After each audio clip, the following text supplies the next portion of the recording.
Okay, stand up straight. Proby, be quiet. Now, why is this not working? Oh. Well, I had my crap covered up. Hello, everyone. How you doing? Now, I don't have very many followers. That's fine. I'm not really doing this for followers. It had a funny word, followers, like they worship you or something. I should call it something else. Interested parties. I don't know. The word followers just makes you not want to subscribe. Like, ooh, look at all my followers. They're like, come follow me to the edge of the cliff. But anyway, we are recording. We're 1 minute in. Okay. This video is about, I've been playing with AI for a while. I got another channel that I've been like trying to do this lore based, it's all made up. But it's like sci-fi, like what if kind of thing, and it's nothing that several other people aren't already doing. Only I have my own little take on it. But man, Google and primarily Google, because I use their services to, their flow with the Veo 3 and even Suno, I like playing with Suno to make music. But they're all taking these horrible paths to gatekeeperhood. And all these big gatekeepers like Sony and they're trying to like control the AI companies and then Google is so scared to death somebody's going to sue them because the AI might tell them to go kill themselves or something because it basically has already. And people just don't understand AI. Instead of like telling you, no, you can't do that because this might like, do something, might convince somebody to do something stupid. I get that, but I mean, my God, it's so bad you can't even do what I call satirical sci-fi fantasy, like robots and cyber chicks and they're not naked, but they show their forms because they're robots. But if it even detects anything it thinks is pornographic or false, misleading, or just simply not true, because like in my lore I have like a data god kind of entity, like what if AI became so powerful and it could literally alter reality with its knowledge of math and physics, it literally becomes a god. And the AI's to the point now with their safety guardrails, like, now let me ground you in reality. You need to take a break. I mean, you can't do anything without it interrupting you and tell you need to go seek psychiatric help and bullshit. Google, you've ruined your services. I'm sorry, you ruined them. Your safety guide rails are horrible. They can't even like make a video anymore because of the bullshit. No matter how many times you tell it, this ain't real, this is like a comic book, this is satirical, it don't care. It kicks that crap in. So anyway, I'm getting off on a tangent. So and all this frustration, I know a lot of you hate AI, but you're missing the point. You're seeing what bad actors are doing with AI. You can do that with any tool. I don't care what it is. A garden hoe, you could go whack people up with a garden hoe, but you can use it for good, and it could have been something really awesome. And then you got these debates like AI music's not music, it's not art, and I'm like, you're looking at human created playing the music. You're not looking at the overall picture. I use Suno to generate the background music for my parables because I like to create parables and I like music. And sometimes we get really hard. I mean, the AI is powerful. I've got like this cyber character that plays a freaking guitar, and getting the timing to look good is damn near impossible. But anyway, I was really proud of these videos. Got like 80 of them. Got like 88 subscribers. Very little likes. I get shadow banned because I'm using AI. And it's just a bunch of horse shit. But anyway, I'm hoping that the smoke will clear the battlefield, and you know, AI will be recognized for what it is, a powerful tool for content creation. So anyway, I'm like, screw this. I'm going to build my own AI system. Okay. So I had an idea. Now I'm doing this live. I hate editing. I hate going in there and I know y'all are like, oh, but your videos are stupid if you don't. And you might be right. You might be right. I'm gonna blow this up. Like my pretty little bird. It ain't mine. Anyway, so I should have probably done this first. So I'm using like SLI. I got two screens running. Only you can only see this one. So and it's doing exactly what I hoped it wouldn't do. It's supposed to open maximum, and I don't think so. Anyway, AI system possibilities. AI music composition and mixing. I do that. I have synthesizers, keyboards, all kinds of cool instruments. But, AI can do a lot of things that ain't really fun to do really fast. And procedural virtual environment. I'm building a 3D video game right now using AI. Hell, I'm going to have AI in the game because I want my own little world where, I rule it. And the AIs can think and they're my slaves. Not my slaves, but I want them to exist in the world. I doubt I'll be able to market this because I'm going to be running like 20 freaking computers to power this thing.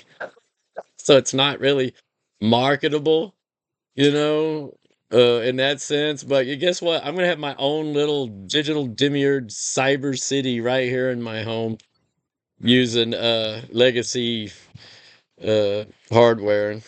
And then local AI orchestration optimization, like making music, background music, instrumentation, voiceovers. Yeah, I love that. I could do it. You can do it on a pretty powerful system. And then AI powered game development automation, that kind of goes over here with the other one. You can't really see my mouse, but it's over to the bottom left. So anyway, let me exit this. I can't believe I can't bring this little window forward. Uh, what is it doing? Did that move? That moved. Sure shit did. I didn't know you could move that. Anyway. All right, lock into place, dang it. Oh my goodness. So, anyway, I was like, how much can I build a computer for? And they're stupid expensive. Like, you're not just talking about a badass gaming computer with 16 gigabytes of VRAM and 32 gigabytes of RAM or 64 gigabytes of RAM, like DDR5 or whatever. Uh, you're talking about $8,000 minimum. Well, holy shit, my picture stayed up here. The $8,000, like, to build a 64 gigabyte DDR5 RAM, 35 gigabytes of VRAM, or better yet, 40. Well, you can't even run dual GPUs on these gaming systems today. Even an $8,000 system, the motherboard will only handle like 2 lanes, you know? Uh, and that was just that one. And like, here's another cool picture I made. uh, $8,000 for a sovereign system, like completely independent.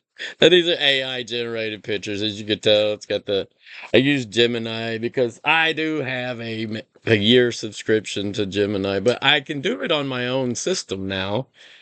Uh, but I'm like, I gotta burn this shit up, so why waste it? And I'm used to, Gemini. So anyway, these aren't real computers. I took a real picture of me and had Gemini alter it, like, let me be crying because of how expensive the crap is. Because it's stupid expensive. I mean, I found a system for $25,000. And now you can run what do they call them? Agents on like $1,000 little Mac Mini. But from what I gather, you can't do like any hard like video editing, sound editing, because those AI programs just simply won't run on those little things. But an LLM will. An LLM, like a small LLM, I think that's what they call them, small LLMs. They will run on those little, like the MacBook Mini or whatever the hell it's called. I don't have one, but I've read all about them. But I wanted a powerful, like 31 billion parameter. So I'm like, 31 billion parameters, you need like 34 gigabytes of VRAM because see, an AI doesn't run in your system RAM and your CPU. It runs in your graphical processing unit, your GPU, your graphics card. So you need a butt ton of VRAM. So I go online and I start looking how much is a graphics card with 24 gigabytes of VRAM, and holy hell. Like, let me pause for a minute. And I'll show you some real life examples. I'm gonna pause for a minute. Like, okay, don't let these RTX A5500 24 gigabyte GDR6. Where did I see it? Like this Tesla K80. Those don't have the CUDA cores, and they're not what we call a true AI processing unit. You need CUDA cores.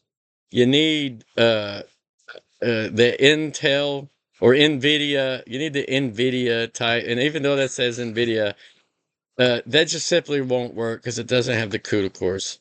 You need stuff like this Blackwell 24 gigabyte GDGDR, and I can't believe Walmart sells this. Uh, oh my God, Walmart.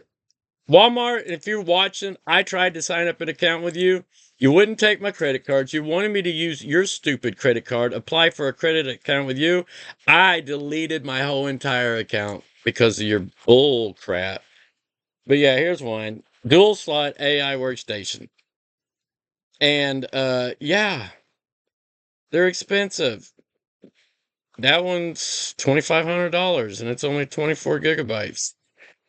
But it's got the CUDA cores and all that, blah, blah, blah, blah, blah, blah, blah, air control correction. So anyway, I was like, I ain't paying that. So I started looking at older technology. And I mean, just look at these graphics cards. And not all these cards will work. They've got to be preferably NVIDIA 24 gigabytes with CUDA cores. And this RTX 3090 Ti on Amazon was $1,500. That is, I think that will work. Yeah, Ampere architecture, OC graphics card. Now, if you can get the Founders Edition, that's even better. This one has the newer fans. The older model, I bought the Legacy one. So anyway, I'm spending way too much time. You can go Google search and you see what I'm talking about. The GPUs are expensive. So here's a beautiful picture of me out digging in the software pile, looking for a suitable older system. LOL. Nah, it's all AI. But I went on a hunt for over a month. Like I've been working on this project for about over a month. Because the prices were just stupid high. I mean, people were asking way, way, way too much money, and there's still a RAM shortage. And everybody recommends the Blackwell. It's $5,500 for the GPU specifically designed for AI. Well, I can't afford that. That's way too much, and just way too much money. So yeah, I'm like, I start looking for older parts online, and anyway, I went to a pawn shop and I found a computer. Here's a Oh come on. Try to get used to this SLI crap. I don't know why I can't keep this forward. But anyway, it looks like this one. See the light? I was like, oh, when I finally found it. And guy in a punch shop, I said, hey, it has that big oversized case. I knew I was going to need an oversized case for just for the GPU. And I looked inside of it, and it had an X99 motherboard. I was like, ooh, that's a badass. It's a server grade motherboard. I need that because it's got quad channel PCI bus architecture. And anyway, I'll show you a real picture of it. So I found this bad boy. Look at that. It's an old cool, I think it's called Cool Master type case. And it's oversized. It's an older case, but hey, this case is more than sufficient. So I bought it for $100. He said he'd take $100 for it. He said, I said, what are you going to do with it? He said, throw it away, probably. It's just an old computer. I looked in it and I saw the X99 motherboard. I knew that was a badass board. And my crow won't shut up. So I said, I need that motherboard. When he said $100 for the case and the motherboard, I was like, yeah. But it only had 16 gigabytes of RAM installed in it. It had a cooling system. This, that I can't remember what it's called, Cool Master or whatever. I don't remember specific details. But and then it had an 11 gigabytes graphic card in it, a 1080i. So anyway, the motherboard and the case is what I wanted. Oh, and it had a 1,000-watt power supply in it. Now I didn't know if any of this crap worked. He told me he didn't know if any of it worked. He said that the fans were broken. So I mean, somebody roughhoused it. So anyway, I took it, took it home, opened it up, and this is what I saw. So immediately I cleaned it up. I took it apart, went in there, cleaned every freaking cable. I ripped the cooling system out because it was locked up. It didn't work. So I detached it from, see that Corsair thing? Those, like, you know what they are. I took it all apart, cleaned the old paste off of it. It has an i7 motherboard, I mean, a CPU. So yeah, it had this Corsair. So the power supply, the case, and the liquid cooling system, and some of the fans on the side, those are all Corsair products.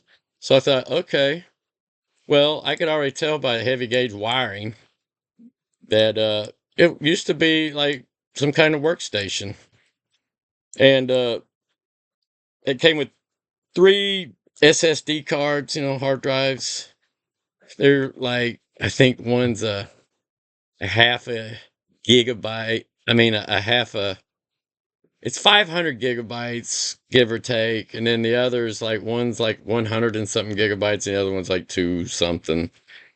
But they worked. I ran, the diagnostic test on them, scanned them, blah, blah, and I couldn't find any issues with them. I was like, all right, so I got less than a terabyte of hard drive space, so that's a plus.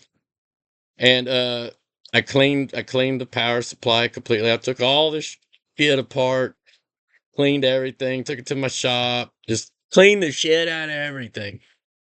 Anything that needed new paste, put new paste on it. Whatever, the general PC crap. So yeah, like there's one of the crucial drives. There's a drive. See the 3 drives.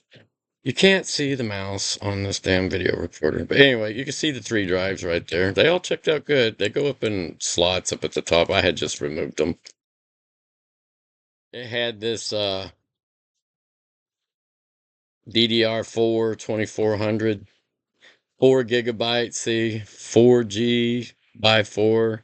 So it's 4 gigabytes by 4 sticks, because you gotta put them in. You gotta buy a matching pair, and then or the card won't read them right. So the first thing I did, I went online. I looked up memory. I was like, technically, you could put 128 gigabytes of RAM on this X99 board, but you're gonna have problems with it. But it will run 64 gigabytes as long as it's a full set. They're matching. It'll run that with ease. So I went online, and that's when I discovered how expensive memory has gotten here lately. So I found some Gigastone. I went to Gigastone's Amazon store, and I found a matching uh 4 sticks, 16 gigabytes each. The Gigastone, blah blah blah. Ordered it. Oh my God! It took 3 weeks for that to come in. I don't know if it's back ordered. I don't know if they should have shut their listing down. But I paid $460 for 64 gigabytes of RAM, DDR4. Yeah, DDR4. Now you may be saying, "Oh shit, you could buy DDR5 RAM for that much." Well, DDR5 RAM won't work on that board. And yeah, even though DDR5 RAM is a little bit faster, that motherboard is special. I mean, special. And since the liquid CPU cooler was shot, I had to buy a new one of those. So I went to Best Buy, and this is normally $150, but they had it on sale for some special weekend thing for $94.99. And I was like, I'll take that. Hell yeah. So I saved like $55 or whatever. That took about 2 weeks. I don't know why. They said it'd be there in 3 days. It took 2 weeks to come in. Shipping is horrible. You're not getting your crap when they tell you you're going to get it. They flat out lie to you. So anyway, that's what I got. Bought that. Installed it. Took out the old one. There's the old one. Those are the fans off of that 1080 card. I think that's what it is. So I bought new fans to go on my other card. Ha ha ha. This is the new one I bought, the Titan 240 RX RGB. It's got these cool lights, and it lights up, and of course that's the top part. Those are the fans, but on the side it's got these cool lights. You'll see it here in a minute. That's the X99 on the motherboard. And this was the video card. It was a GeForce GTX 1080 Ti Armor with 11 gigabytes. And that was, back in its day, that was a pretty beefy video card. I mean, they still go for anywhere between $300 to $400 online.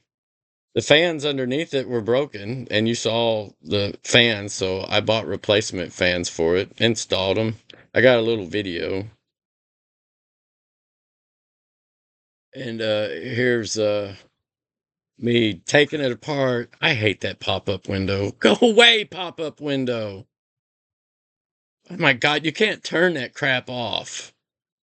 If it wasn't for that, Microsoft, it would be worth using, but you ruin it by that damn pop-up window. But yeah, see, I took it completely apart. I cleaned that whole freaking board. Basically, I refurbished it myself. So proud of myself. But yeah, it was a little bit of a pain in the butt, but hey, it's got brand new fans in it. It's completely clean. Everything checked out on it. So yay for me. So it had this drive. This is a SATA 3 solid state drive, 128 gigabytes. And then it had this Kingston 120 gigabyte SSD now card. It works great. I wiped them all out, reformatted them. And then I got this half a terabit, say 500 GB SATA, 6 gigabytes a second. drive. So that was pretty nice score. I mean, mind you, I got the 3 drives, 1000-watt power supply, the case, and that X99 motherboard all for $100. That was like, oh. So, like I said, I cleaned it up. There's the 3 drives right there. Pretty nice score. Over almost 700 gigabytes fully functioning data. There's the where the drives are stored right above the power supply fan. Heavy duty coils, this backside. So yeah, it was pretty nice. Took me, I spent a whole evening just cleaning it because I didn't have nothing else to do. I still needed a GPU. Now I managed to get some small LLMs to run on that 11 gigabyte card, and that was fine and dandy. I played with that, for about a week, but I realized I can't make videos, I can't make music. Uh, I could do my video game editing on like Godot 4. Couldn't really run anything more intensive though. And I was like, I need a GPU. I need a 24 gigabyte video RAM GPU. And I went online and my heart broke because I was like, I couldn't find one for less than $2,000. And me and Gemini, we started putting our two heads together and we just started doing some research on that board. Like, what was its max? I already knew the architecture was good. And let me explain to you a little bit about the architecture, why I chose this legacy board. Here's the inside of it when I first got it. See, there's the 11 gigabyte card. But it's got SLI, Ultra M.2, AMD Crossfire technology, SATA 3, SS SATA, I mean. It's a sweet board. It's got 4 quad channels. It's got 4 GPU slots. Technically, you could plug 4 GPUs into this thing. It's got 8 memory slots. I don't know if you can see it. Yeah. See, there's one closed, or 1 empty, 2, 4 empty, and then 4 more over here. Technically, you could put 8. You could put 8 16 gigabyte slots in it, but it doesn't. It's not stable. I'll put it that way. It's not stable. So anyway, I cleaned the shit out of it.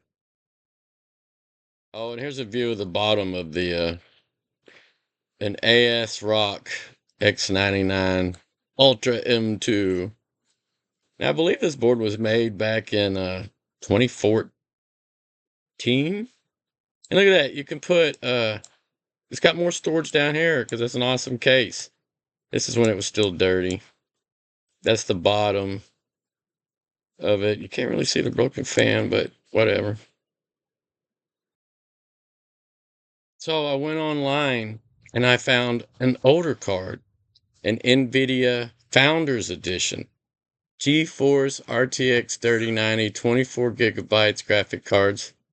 It had been refurbished, and I saw it. Damn, I want that.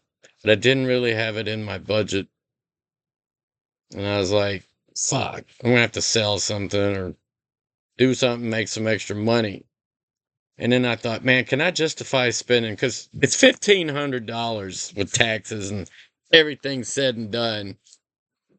And I thought, damn, that's the cheapest 24 gigabyte card I could find with CUDA cores and all the crap you need to run at least a 31B parameter LLM that has sight and to run the other AI crap to make videos and music and all that jazz.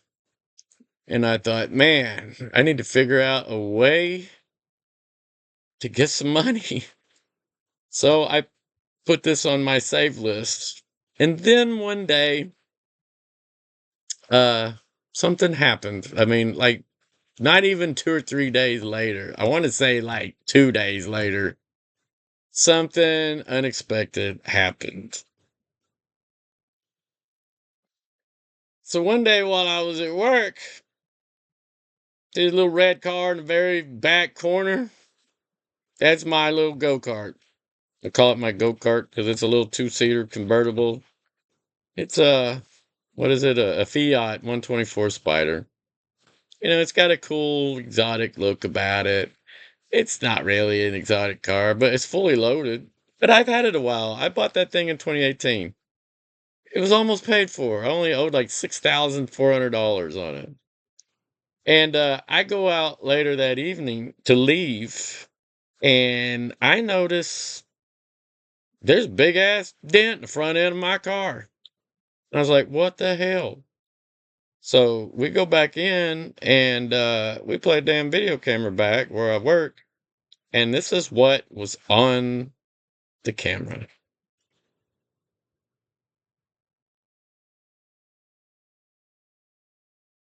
Boom! Dude backs into my car. But does he? You can see he had his head turned back. He's freaking smiling. Look at him. He's looking right at it.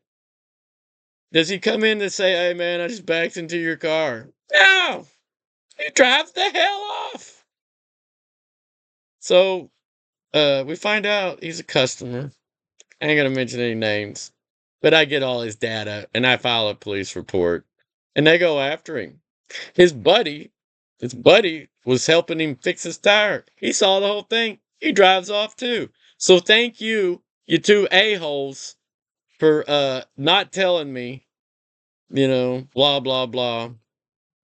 So anyway, I do all the crap, file a report. Police actually arrest him because he's got like 3 warrants for his arrest from like Louisiana or some shit. And I file a claim. Insurance company, they tell me they wanted to total my car. Now, here's what my car looked like after he hit it. See that big old dent right there? It's where he backed into my pretty little car. Now, it's not really bad damage. I took it to a body shop. He basically, that's all he did was he squished that in a little bit, broke that little plastic trim around my light, and put some severe abrasions on it. It's an aluminum body car. The whole car weighs 2,400 pounds, just a little bit over 2,400 pounds. It's lightweight, it's turbocharged, it's pretty fast. I mean, it's not a super car. It don't go like 200 miles an hour, but I had it modified. I had it tuned, hyper tuned, and then I had an improved Garrett turbo system that increased it by almost 50 horsepower. That really bumped it up. Anyway, fun little car, rear wheel drive.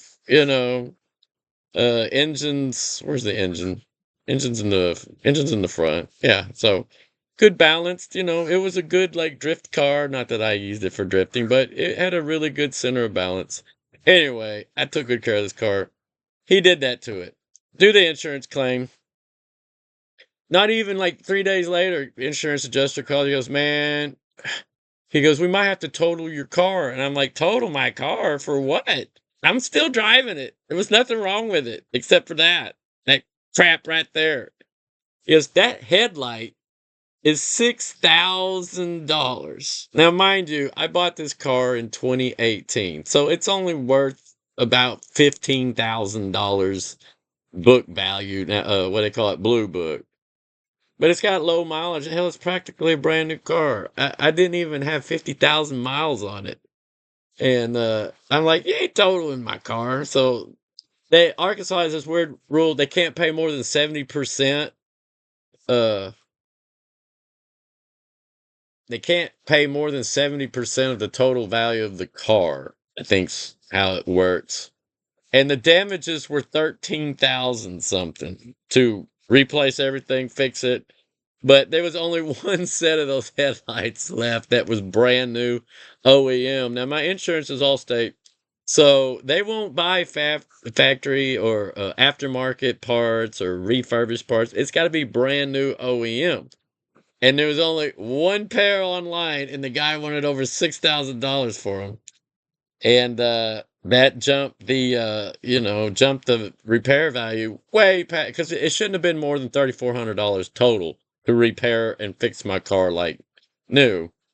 And that $6,000 and then something else, I don't remember what the other hell else it was, but somehow it equated to over $13,000.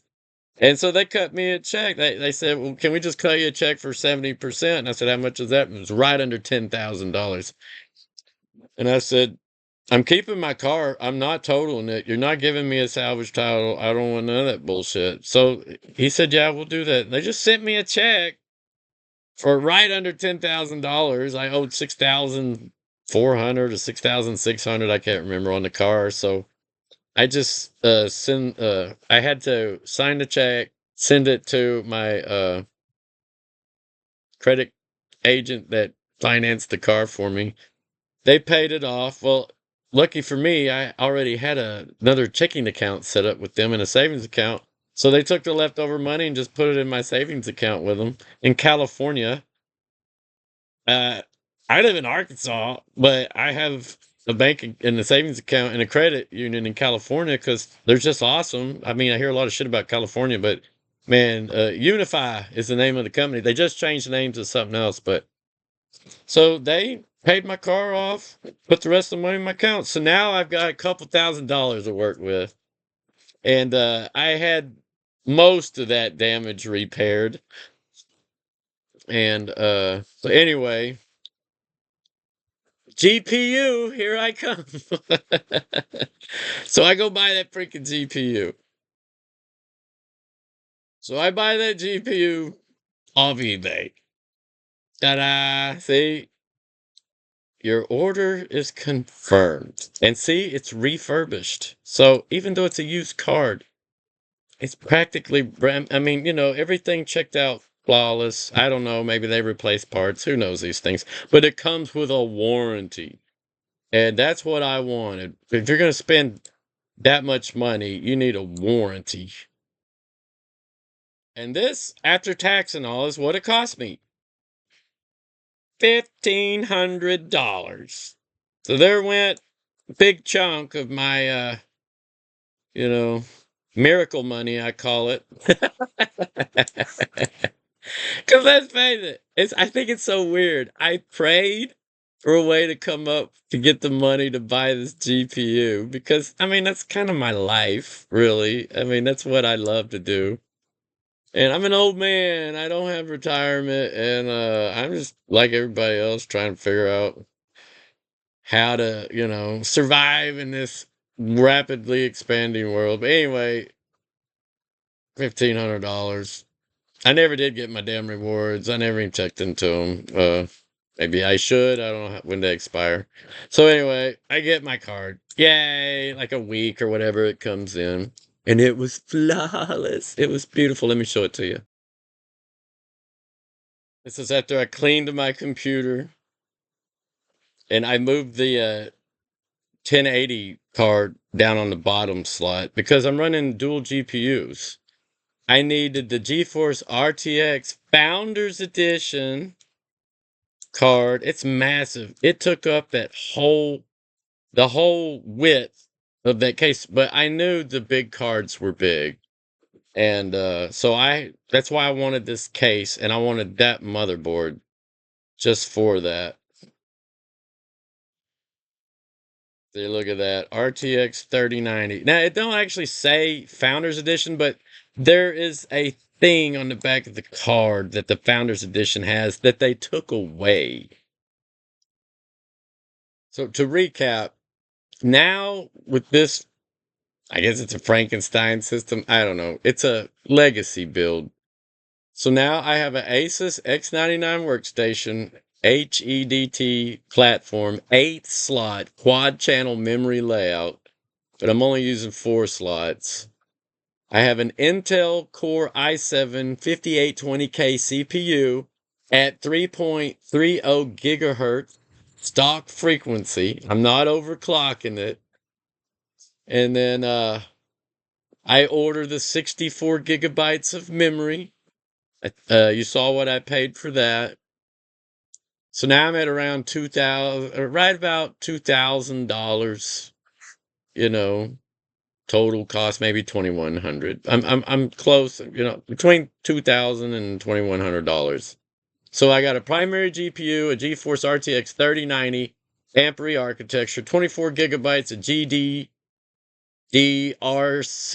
VRAM, secondary GPU, NVIDIA GeForce GTX 1080 Ti Pascal architecture, 11 gigabytes GDDR5X VRAM. And the reason why I want to keep the second one is I'm using that to power my monitors and all that jazz. The lower one, the 11 gigabyte one, because the 24 gigabyte RTX 3090, that's dedicated 100% for the AI model.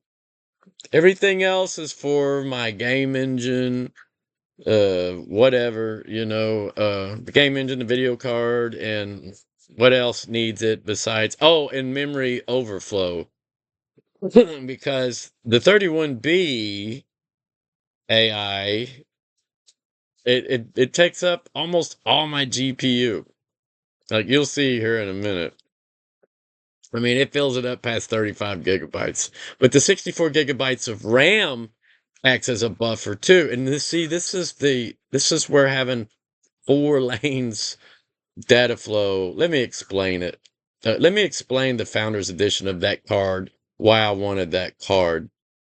The NVIDIA GeForce RTX 3090 Founders Edition, when it debuted, was positioned not merely as a flagship graphics card, but as the world's first BFG TU, Big Ferocious GPU. What makes the Founders Edition distinct? V-shaped dual-axial flow through cooling. The FE design features a unique unibody aluminum pass-through thermal architecture. One fan pulls air directly through the heatsink and exhausts it out the back of the chassis, while the second fan pushes air up and out into the top case exhaust system. It remains one of the most over-engineered industrial designs in consumer hardware history. That means they built these things to last. Not like this new crap they're building today, where it has a guaranteed life expectancy. You see, this is back when manufacturers actually gave a shit about their products. They built shit to last. They cared about their name. They cared about the quality of their product they were making. They gave you more than what you needed. They made sure this thing was bulletproof. Not like the crap they sell today for 5 times the damn amount of money. So now everybody's going to be running out and getting these GeForce RTX 3090 Founders Editions. I should have waited till I bought 4 more of these things before I say anything, but whatever. This one, and you can kind of rebuild them. Something happens to it, I can get it rebuilt. But they're still expensive. Now, some people may say, you could have just bought the newer one. It's only a couple $100 more. No, the price has changed drastically on it. But there's a reason why I didn't. But anyway, the physical presence, structural integrity, the FE Founders Edition RTX 3090 is massive triple slot card, 336 millimeter by 146 millimeter by 61 millimeter, weighing nearly 5 pounds. It's rigid, black and silver, sandblasted aluminum exoskeleton, eliminates GPU sag without requiring an external bracket, giving it an aggressive, high-density hardware aesthetic, perfect for cinematic looks. Now, here's the thing.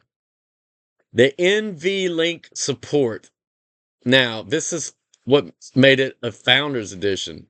The 3090 Founders Edition includes a physical NVLink finger, a feature that was stripped completely from the subsequent 40 series consumer cards like the 4090. That allows true multi-GPU interconnectivity, making it an elite choice for legacy compute arrays. They's like, y'all don't need that shit. They took it away. Critical specifications, historical context. It was released back in September 1st, 2020. Well, it was announced September 1st, 2020. It was released September 24th, 2020. Its launch manufacturing suggested retail price was $1,499. Basically what I paid for it refurbished. Now I went online today. Cheapest one I could find was $2,000. I did find one that was non-refurbished. You take a risk. You don't know if they're selling you a piece of crap or not. These freaking Bitcoin miners and shit are buying these things up and just burning them up. I'm like, you can use any GPU out there as a piece of shit, but you're going to buy an RTX just because it's a little bit cheaper and destroy a legacy card that, I mean, they're good cards. But make sure you don't buy a used one from a Bitcoin miner because you're getting crap. You do that. Don't buy any used video card from a Bitcoin miner. They normally run them till they fry, but whatever. So anyway, yeah. Oh, and it's got 10,496 CUDA cores, 328 third-gen tensor cores, and 82 second-gen RT ray tracing cores. VRAM and bandwidth 24 gigabytes, GDDR6X memory running on a massive 384-bit bus, pushing an incredible 936 gigabytes a second of memory bandwidth. Man. Now compare that with today's cards in 2026.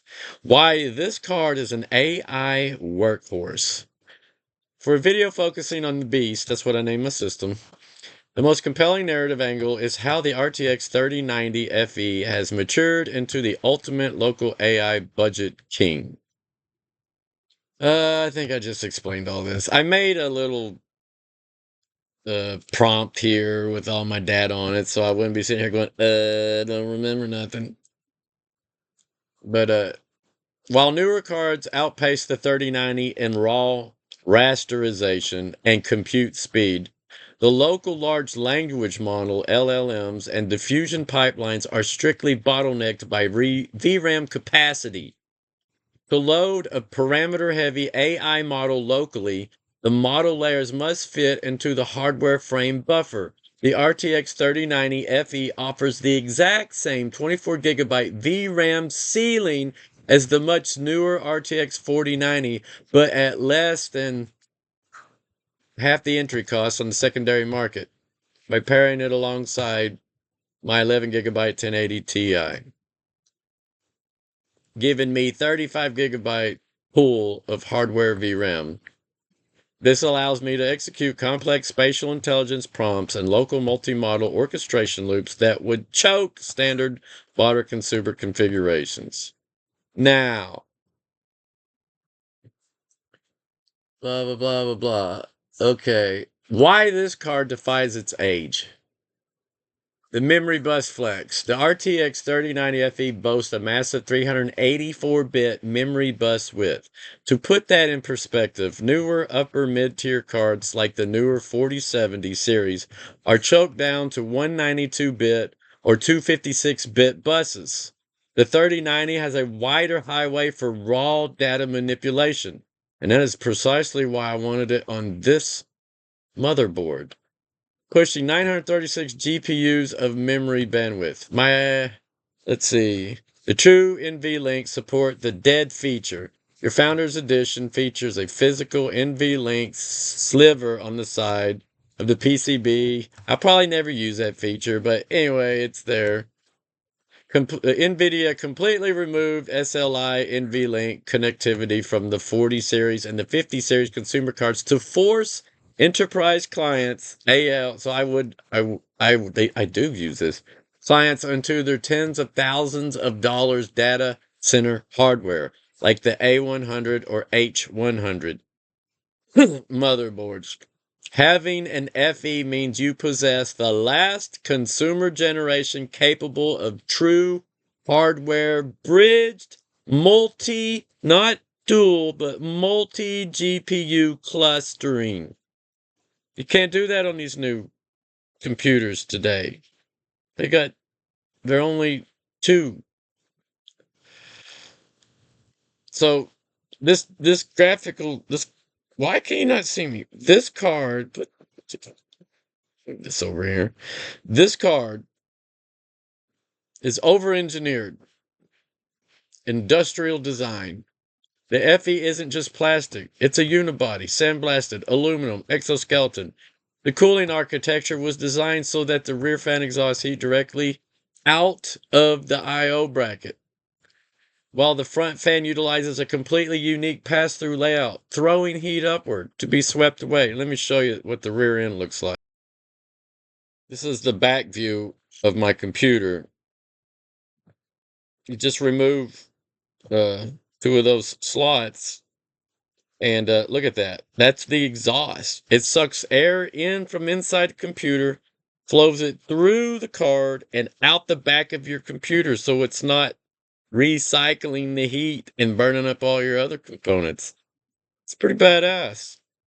And I've been running it, I pit two AIs against each other and make them go into a debate, running my own custom pipelines and stuff. And so the lights flicker when they're thinking. It's pretty freaking cool, actually.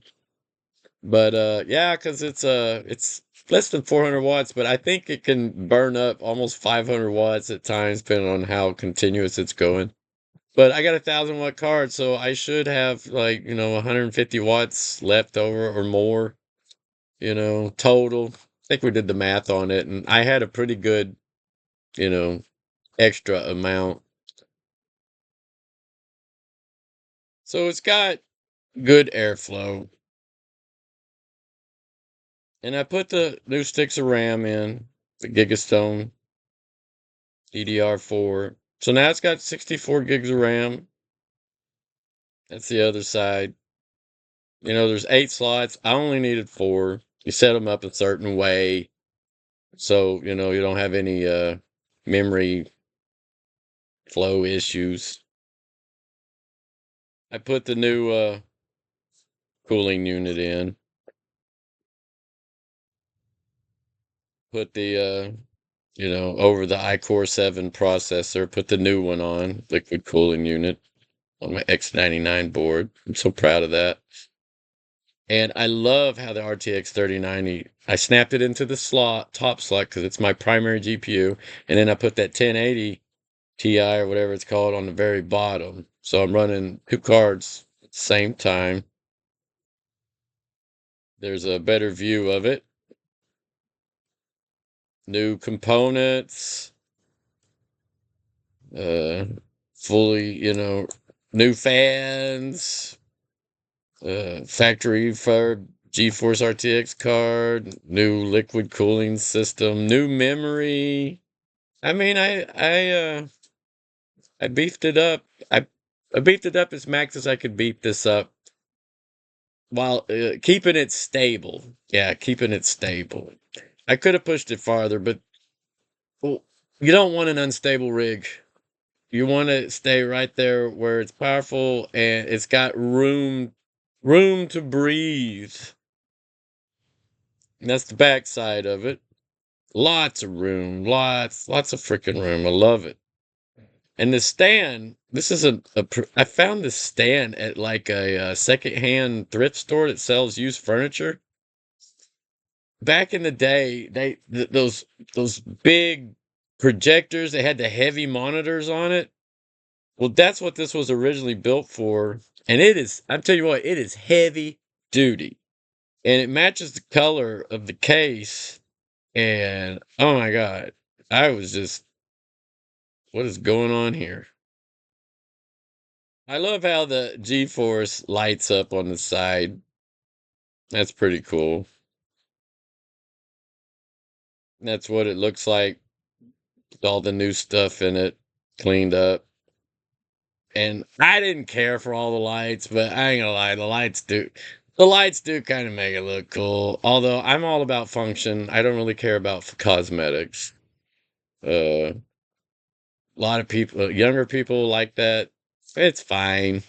I ain't gonna complain about it, but I think things could be a lot cheaper if they didn't add all that candy. And look, those little LEDs, they're using system resources.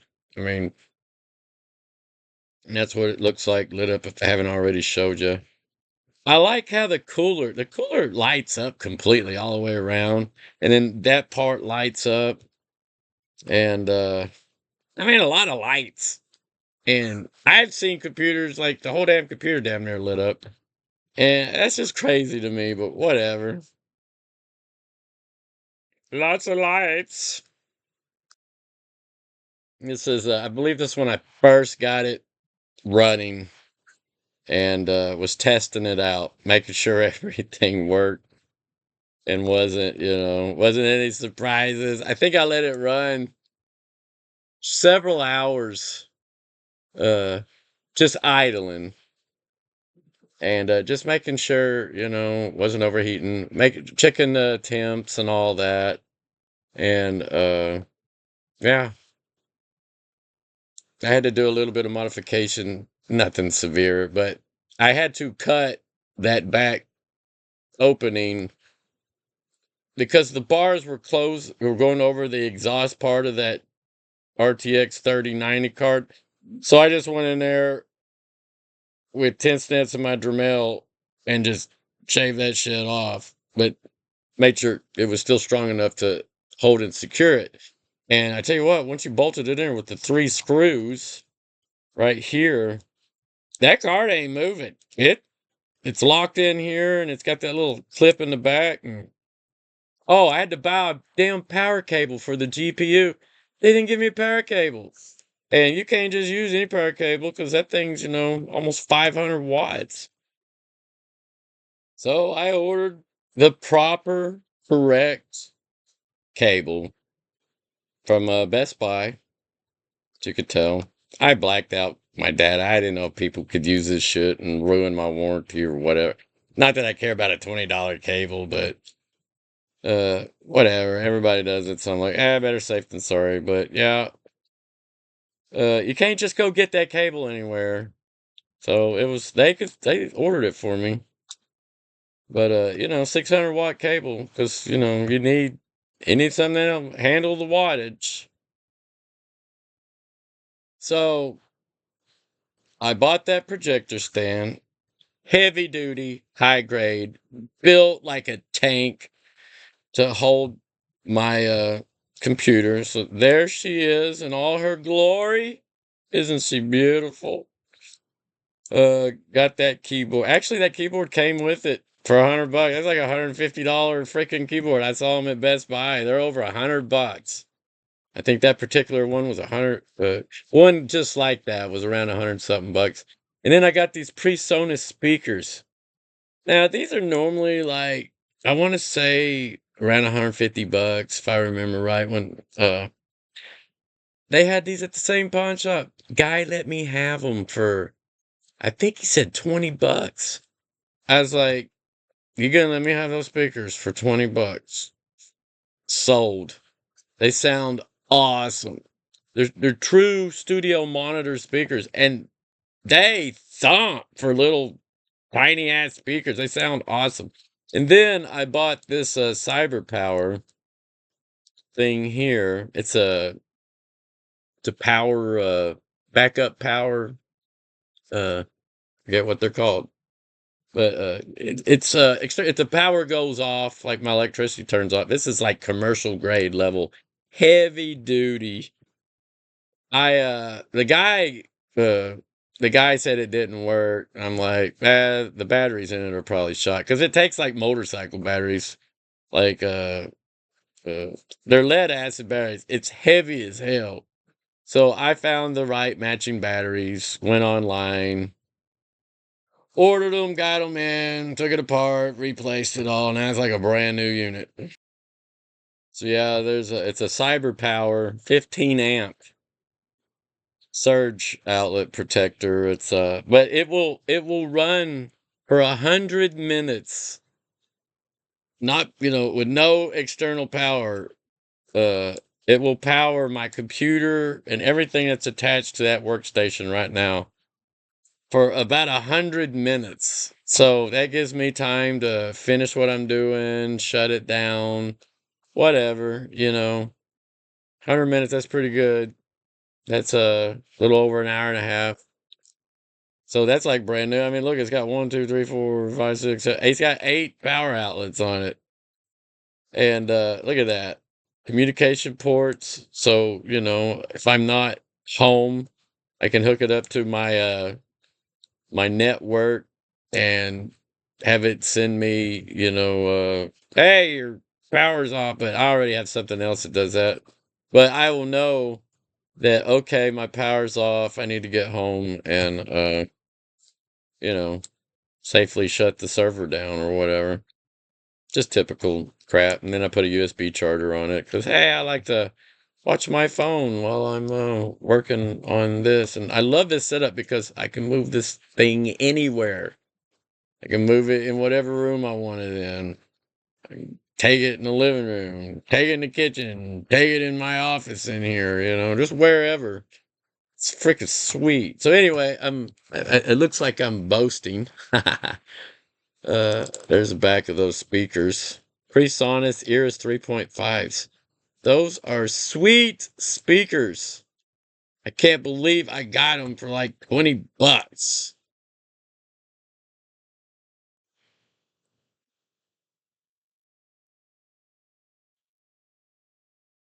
So this is what it looks like sitting on that stand. Got the power supply on the bottom, speakers in the middle, cool keyboard on top.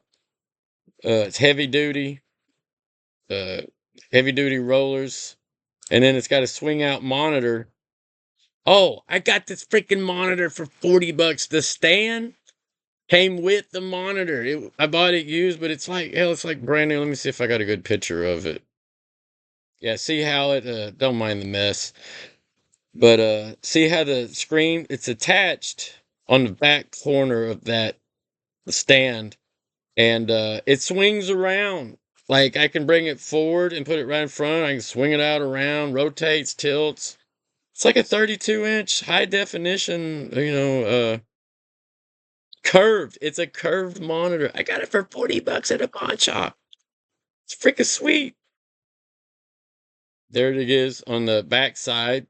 So I like it being on these type of stands. I put a cover over it, keep the dust and crap off of it, flies, whatever, when I'm not using it. And it rotates around. I mean, you got everything access. Plug, unplug, whatever. That's just how I roll. I don't like things to be permanently stationary. Except for in my shop, that stuff stays, normally when I set it up. But, we're talking about big equipment. But I mean, I freaking love, I lucked out. I got all this stuff for like pennies on the dollar, damn near. So anyway, you're like, okay, you showed us enough of it. What does it actually do? So anyway, this, this keeps track of your CPU. You need that. So it's an iCore 7 5820K Haswell-E, frequency 3908 megahertz. It's got 6 cores, 12 threads, and running at 140 watts. And then here's the current temps. Now it's sitting idle. It's not processing anything. It's just sitting here idle. And yeah, I took pictures of the screen because I don't have any capture crap set up on this computer. I don't want to install anything on it. And you're like, well, why aren't you running Linux? I'm like, I probably will go with Linux. I just went with Windows. Now I did strip Windows down, got rid of the automatic updates, went in there and heavily edited all the interrupt shit, and I've made a custom uh like pipeline scripts and stuff for, what do they call it? The MS-DOS thing. What is it? The prompt, CMD, whatever. Oh my god, my brain's not working. But yeah, I just got it set up. I'm making sure it does all the things. I can make music on it now. I can make tiny videos, but my settings, I'm trying to get my settings right, and to where I can make, wide format videos. I should be able to, according to what I'm reading. I'm still working on it. Just Uh, I could power 2 medium-sized AIs on it, and I could power a 31B. Oh, check this out. Check out the 31B. Oh, before I show you, look at this. Sad Talker. It's a jailbroke AI model. When I download it, look at the file size. 6.66 gigabytes on my system that I named the Beast, even though it has nothing to do with religion or whatever. And I was like, it's not a very big AI, but it was the first one I downloaded, and I'm like, it's freaky. So, quick recap. This is what it looked like when I bought it for $100. TI-80 card, dirty. I mean, they abandoned it. They were going to throw it away. I'm like, oh, thank God you didn't throw it away. One man's junk is another's treasure. Anyway, and this is what it looks like now. All cleaned up with better gear.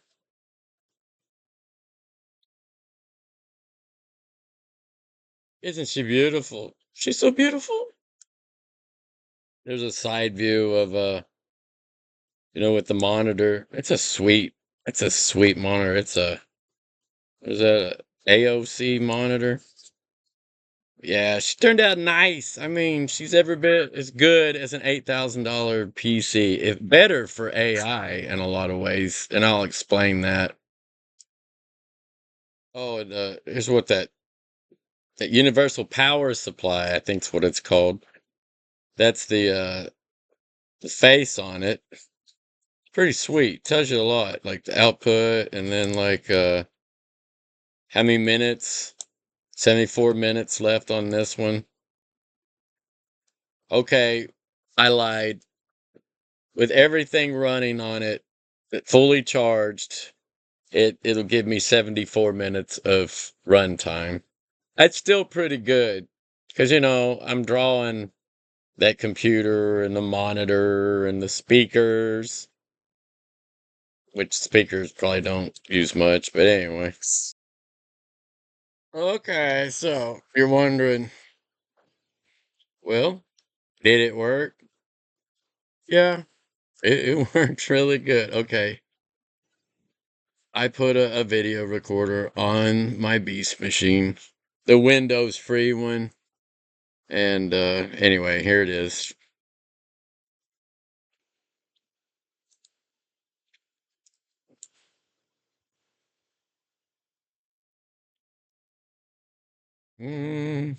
Trying to get out of the way here. So I'm loading the big one, the 31B model. I'm trying to figure out how to start a new chat right here. I figured it out. So anyway, see Gemma 431B quantized. You got to have the quantized. If it wasn't quantized, I wouldn't be able to run it at all. So thank you all the people out there who made the quantized version. Well, Google makes the Gemma one. It's pretty badass though. You can like give it a picture and it can see the picture and tell you what it sees in the picture. All this on the power of your own computer. It's badass. I mean, I think it's as good as the one online. It doesn't have all the data built into its database, like everything on the planet, like the one online does. I'm showing you what my stats are, that this is the Beast machine. I called it Echo, but I don't know why I called it Echo.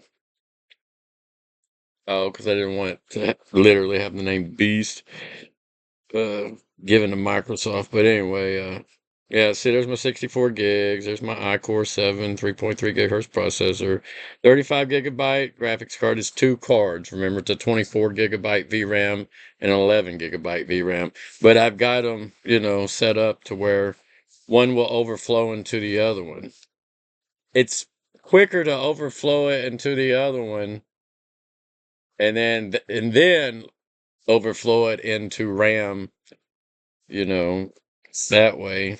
than to just go straight to RAM. That's why it gives me a huge advantage being with this X99 card. It gives me a huge advantage being able to overflow from the 24 gigabyte card into the 11 gigabyte card. And as you can see down here, see at the very bottom left says 34.53 gigabytes being used. I got like half a gig before I run out of freaking VRAM memory. And then it'll overflow into RAM, and then it'll come to a crawl. But look how fast this response is. Now, I had one that was 17 seconds. See if this one beats it. Or 16 seconds. 20.29 seconds. Okay, it's 4 seconds off. Because it thinks differently every time. And the longer it thinks, the more tokens it takes. It used 241 tokens that time. But that's pretty good. 1.56 tokens per second, I guess. I don't know. I don't know what that means. That ain't right. I can tell by the math. So anyway, that's the 31 billion parameter. AI running on my legacy gear. That's pretty badass. You normally have to have an $8,000 to $10,000 PC to be able to do this. And I'm doing it on this 6 and 10-year-old. The motherboard came out in 2014. The GPU came out, I believe, in 2020, about 6 years ago. So now I'm running a 27 billion parameter AI, and it should have vision capabilities as well. Now, Qwen is a different AI than the Gemma, and it thinks a lot longer, and it's slower. They say it's better thinker, though. It's more accurate, like especially if you're doing like heavy math or heavy coding. That the Qwen is supposed to be a better, but I didn't even load the Deep Sync R1. I've got that one loaded in Olama Studio. I need to load it in.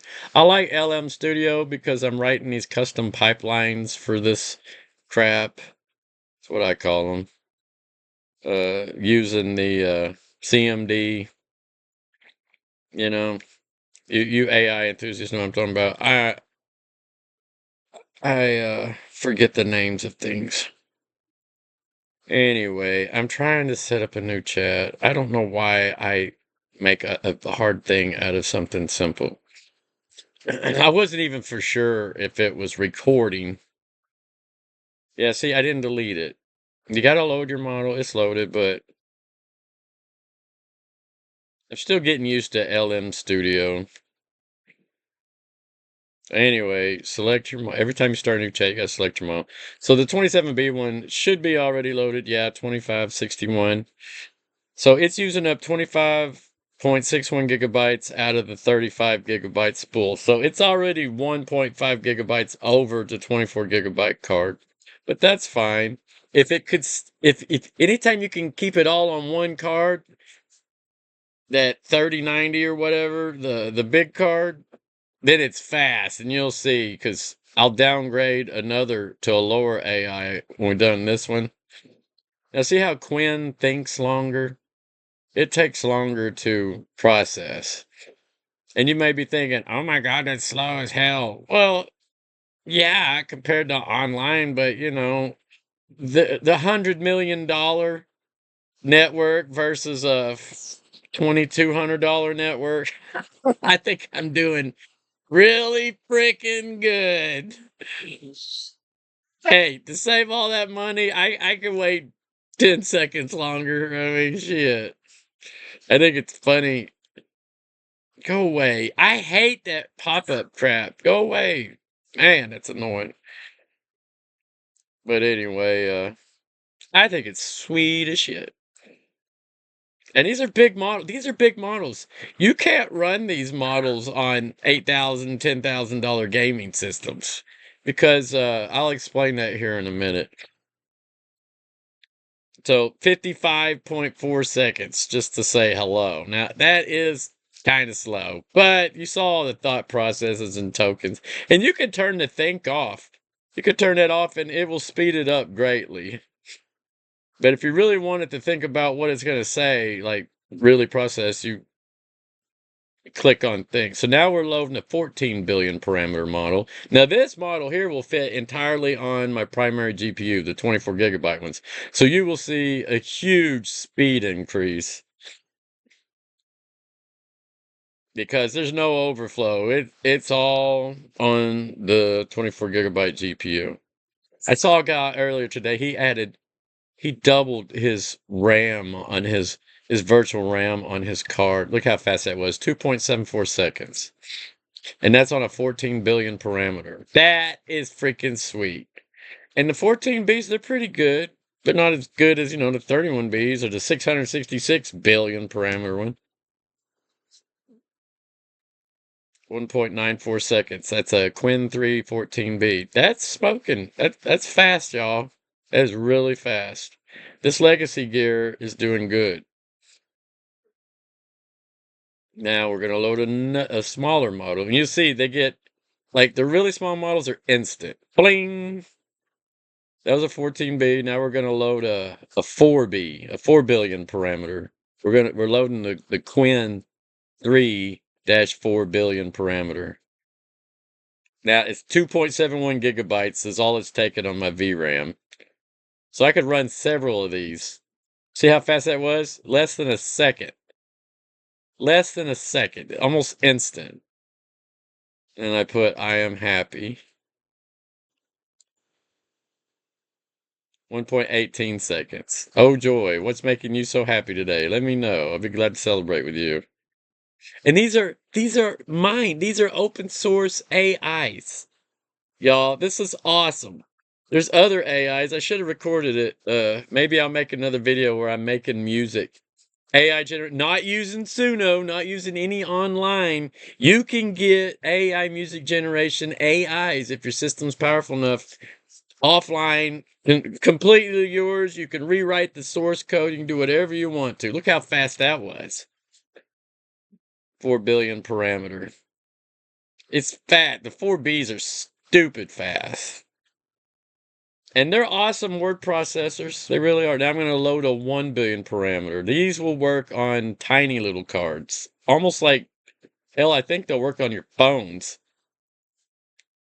They don't have the data sets that the big billion parameters. See, the bigger the bigger the parameters, that means more data's hard coded into their weights and models. The smarter they are, the bigger their data pool is. See, that thing was lightning fast instant. Like stupid fast. It processed 28 tokens in 0.12 of a second. 12 seconds, yeah. No, not even 12 seconds. Like, yeah, 0.12 of a second. It's almost a tenth of a second. Look at that. Look how fast that 1 billion parameter AI was. But it can't write code. It don't have vision. It don't have thinking. It's a chatbot, you know? I like the 4 billion, 8 billion one. They got 4 billion ones with sight now. Those are awesome. See, I'm going back to let you know I didn't get on a different computer. I didn't do anything crazy, that I am running this setup that I've been showing y'all. I don't like how that screen recorder from Microsoft shows up on my recording. Like, well, they'll edit it out. You know me, I don't do shit for editing. So anyway, that's the end of that. So there it is, y'all, for $2,300 using old legacy gear and this cool ass projector stand. I made a little mobile workstation for inside my home, and it's badass. I love it. And it is super sexy. I mean, look at that. You can run 4 GPUs on this motherboard. You can't do that with these motherboards today. Not on a standard, gaming PC or whatever. You're going to spend over $10,000 to get a modern day motherboard that's like this, that has the quad architecture. Just the motherboard alone starts at between $1,000 and $1,300 because they only make them for like AI and hardcore networking and shit now. They don't put it in consumer grade computers anymore. That was like the last of it. That video card, the little extras it does, the PCI bus or whatever, they took it away. They're restricting. You're paying 3 to 5 times more for a computer that does less. Oh yeah, this part here's higher, this part here's higher, but it's not really. When you're dealing with AI and heavy duty content creation, video editing, all that. I mean, you're losing so much. Let me explain it to you. So going back to the video card, the 24 gigabyte one, the 3090, the 3090 Founders Edition with the NVLink finger and the true multi-GPU interconnectivity, making it an elite choice for legacy compute arrays. I mean, shit. 937 gigabytes, 384-bit bus. Y'all see, oh, but it's older tech. Y'all aren't understanding the data flow. It's an AI workforce. Yeah, like the RTX 3080 Founders Edition, I paid $1,500 for it. They're going as high as $2,200 right now. Some refurb, some just not. But they don't make this card anymore. The current generation flagship, the RTX 4090, it's $1,500. I didn't find one less than $2,000 today. It's 24 gigs, GDR6X, 384-bit. This one's the one I have, 384-bit, but it has massive parallel lanes, where the current one doesn't have the parallel lanes. These are notes I made. Let's see, 35 gigabyte pool, blah, blah, blah. What the fuck? Repeating? Repeat. Memory bus flex. 384-bit memory bus width. To put that in perspective, newer upper mid-tier cars like the newer 4070 series are choked down to 192-bit or 256-bit buses. The 3090, the one I have, Founders Edition, has a wider highway for raw data manipulation, pushing 936 gigabytes of memory bandwidth. I got that data from Microsoft. True NVLink, yeah, we talked about that. It's over-engineered industrial design. It isn't plastic. It's a unibody, sandblasted. We already talked about that. La la la la la. Transistor count 28.3 billion. CUDA cores 10,496. Tensor cores 328. RT cores 82. Base clock 1,395 megahertz. Boost clock 1,695 megahertz. Power draw 350 watts. Requires clean, reliable power delivery. I have 1,000-watt power supply. So even that, the other GPU, 4 sticks of RAM, and all the other crap that's running, I still got like 150 to 180 watts left over. It was the world's first 8K HDR gaming graphics card, the RTX 30 Founders. It runs 4K flawless at maximum settings, blah, blah, blah. But it has like an AI assisted, like a simulated 8K, You can go watch other videos, just type in this card and go look at tech reviews. It's a badass card for an old card is what I'm getting at. And you just saw what it did with a 31B parameter AI. Yeah, go find old tech that will do that. It's a risk buying the old tech. If you can't get a warranty on it, you can easily get screwed out of $1,500 to $2,000 like that. So if you don't want to risk that, and you can't find one like on eBay or Amazon with a warranty, then don't buy this card. Don't set it. But you saw I got the memory way cheaper than I would normally pay for a newer system. I got the whole computer. I got the same. This computer can do everything these new ones can. AI. Now, I'm not saying it's 100% better at gaming, but I tell you what, it's got enough beef and power that it will pretty much play any game on the market right now. Only thing I really need to do is get bigger SSD drives. Those are way too little. I've got a 32 terabit external drive that I can plug into it, but it's not as fast as the SSD internal drives. But, I use it to offload whatever I create on that thing. Uh, I'm given the one AI agency inside a VR world that I'm creating so it can actually learn and whatever. So anyway, that card has digital resolution 7680 by 4320, which is exactly 8K. I don't run it at 8K. I don't even run it at 4K. I run it at whatever it defaults at because I don't need all that. I'm not even using that card for my graphics output. I'm using it for AI only, 100%. I'm using an 11 gigabyte card for everything else, and it seems to power Godot 4 and the monitor, everything flawless with plenty of VRAM to spare. So anyway, the 8K, it pulls this off through HDMI 2.1 integration and DLSS ultra performance mode. Native 8K rendering will bring almost any card to its knees. To solve this, NVIDIA introduced a specific ultra performance mode for deep learning.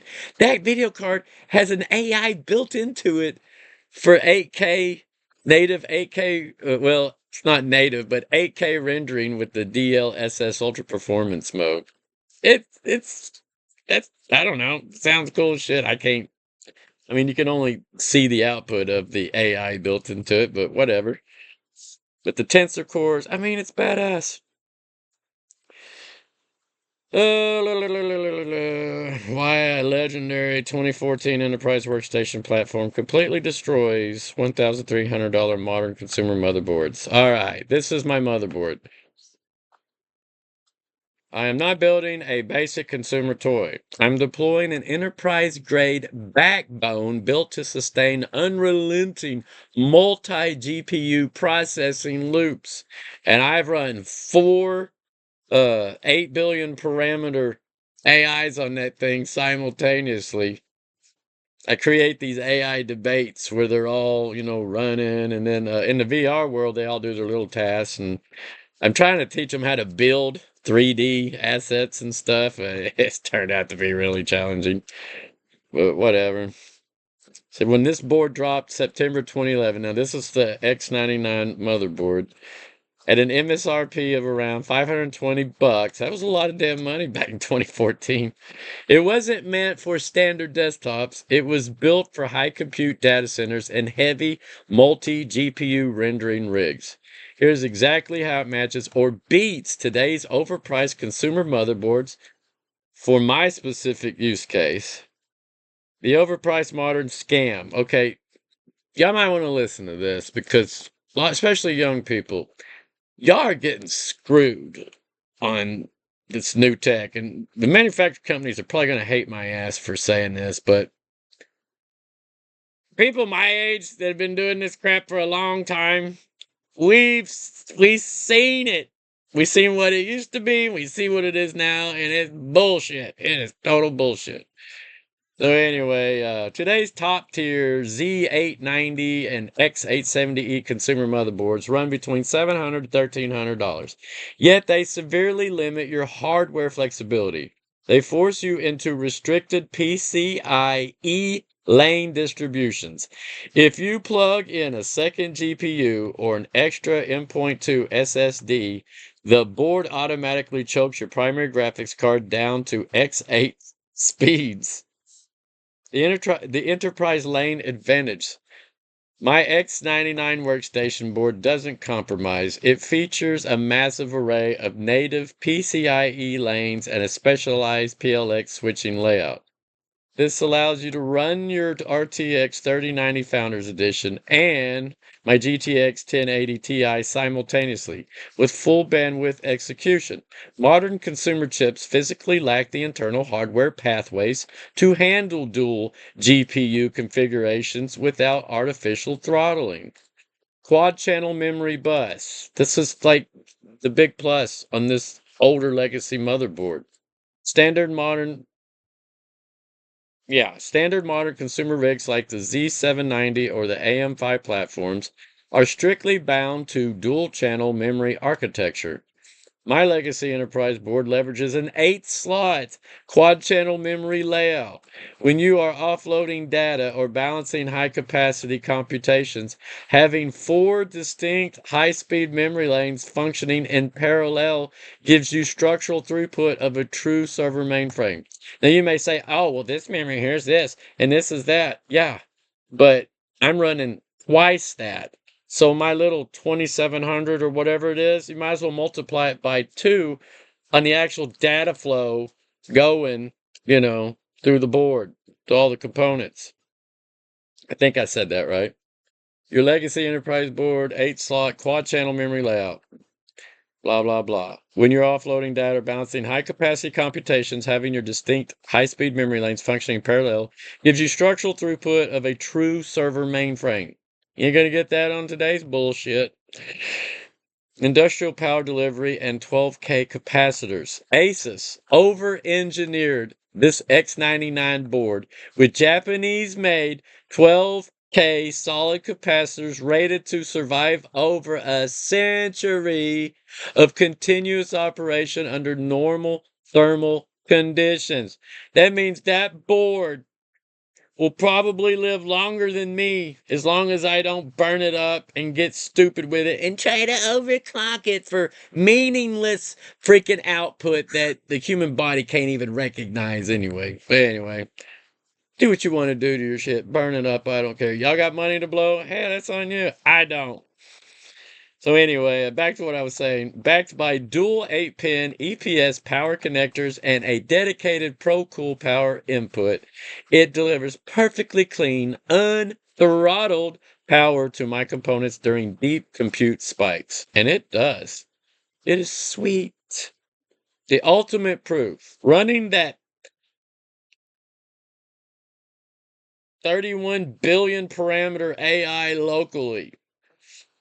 Now, I had my AI help me write this, so the absolute centerpiece of my video thesis, like I said, I was writing this to make this. I'm not good at content creation.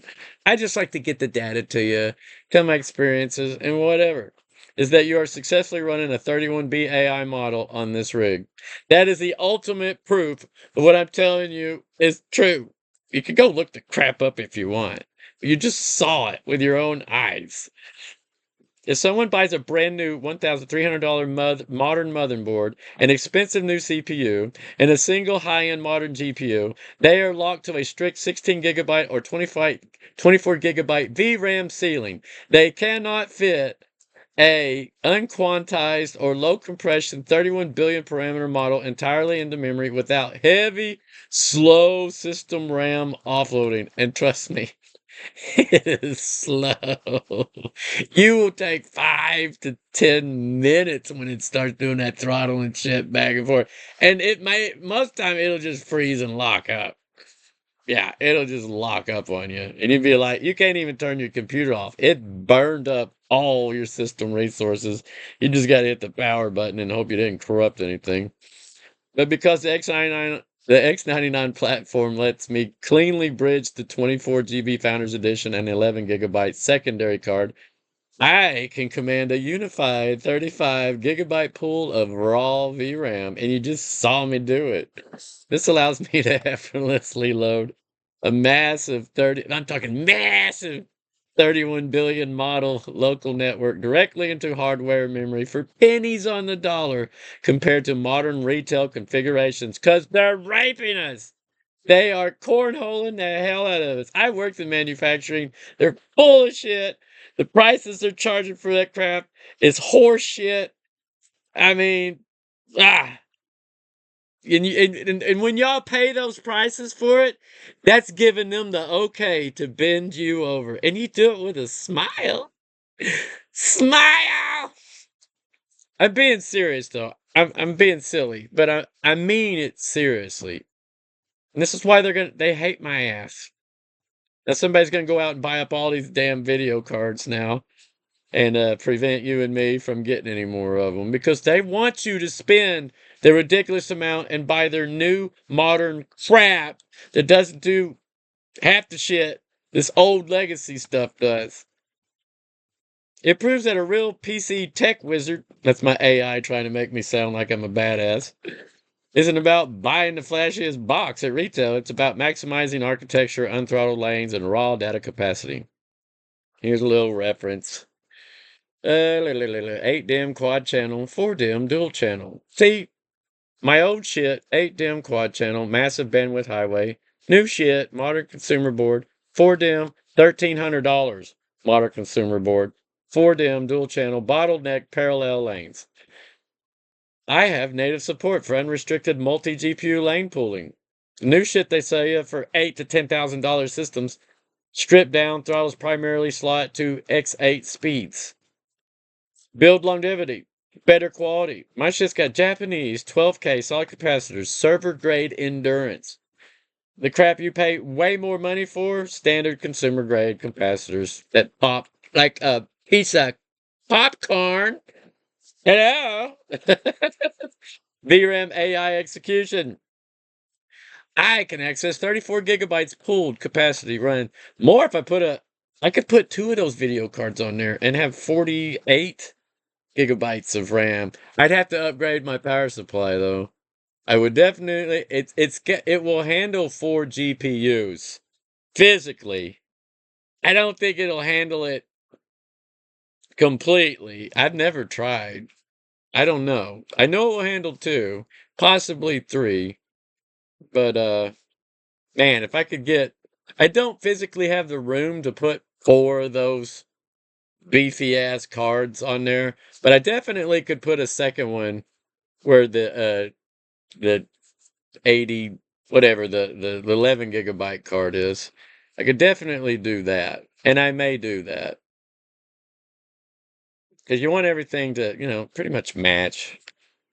Because I had to do some configurating in Windows to get those 2 cards to blend together. I ain't gonna lie, it wasn't just a boom boom. Oh, there it goes, everything's running. Nah, it took me like I don't know, a couple of days trying to figure out how to trick Windows into pulling it all together. I used AI to help me figure it out. I love AI, y'all. AI it's like having a second brain. It's like having the ultimate assistant on your projects, and especially programming. If you're programming, big parameter AIs are badass coders. They really are. But anyway, to match what the X99 workstation board does naturally, running a massive multi-GPU setup without bottlenecking, we're cutting the lanes in half. Mainstream consumer hardware is completely out of the race. Standard desktop motherboards physically cannot do it anymore because they took the ability away. They want you to buy stupid ass expensive server grade enterprise shit now for businesses.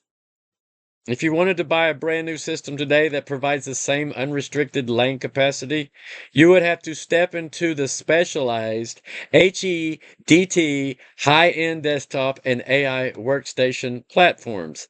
And those are stupid expensive. They still make them, but they are built specifically for data science, machine learning, and enterprise workflows. So instead of making a cheaper all-around X99 board like they used to, they're like, nope, we're going to make more money. We're going to strip the shit out that gamers don't need, put that here, charge them $8,000 to $10,000, and then we're going to take what we used to give them for $500, and we're going to make a specialized board with that added to it, and charge them 20, 30,000, whatever the hell, for a system. Go look up AI-ready PC boards that can do what this one's doing.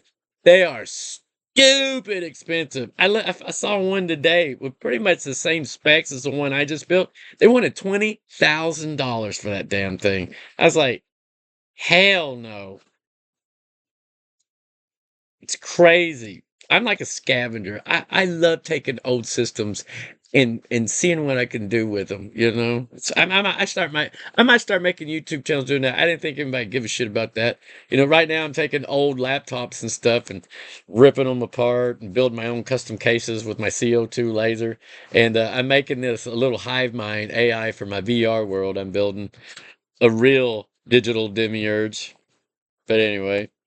So anyway, yeah, enterprise workflows, the modern equivalents. To match the 8-slot unrestricted quad-channel lane layout with today's technology, you would have to look at dedicated AI workstation lineups from AMD and Intel. It's sad how they're doing that to everybody.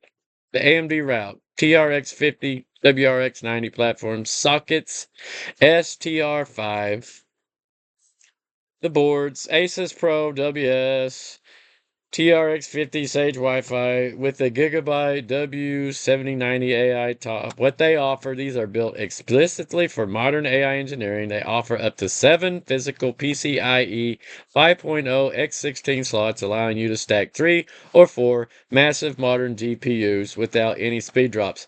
Now, the advantage of these, probably, I don't have one to verify it, but you could probably fit that fat GPU, 4 of them, in there without running out of room.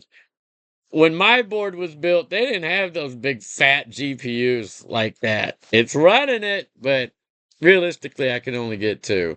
So that might be an advantage. And the motherboard costs $600 to $1,000 USD for the motherboard alone. Probably more. Who knows? But it says allowing you to stack 3 or 4 massive modern GPUs without any speed drops. Now, that is nice, but I mean, $1,000. So if I added that to what I already have, I only need 2. It would be nice. I mean, if I could build another one of those systems for less than that. I mean, cheaper. Yeah, I know I could, because that's just the motherboard you're going to pay $600 to $1,000 for. The Intel root, W90 platform, socket LGA 4670. The board, Supermicro, blah, blah, blah. What they offer, designed for Intel Xeon W2400 and W3400 processors.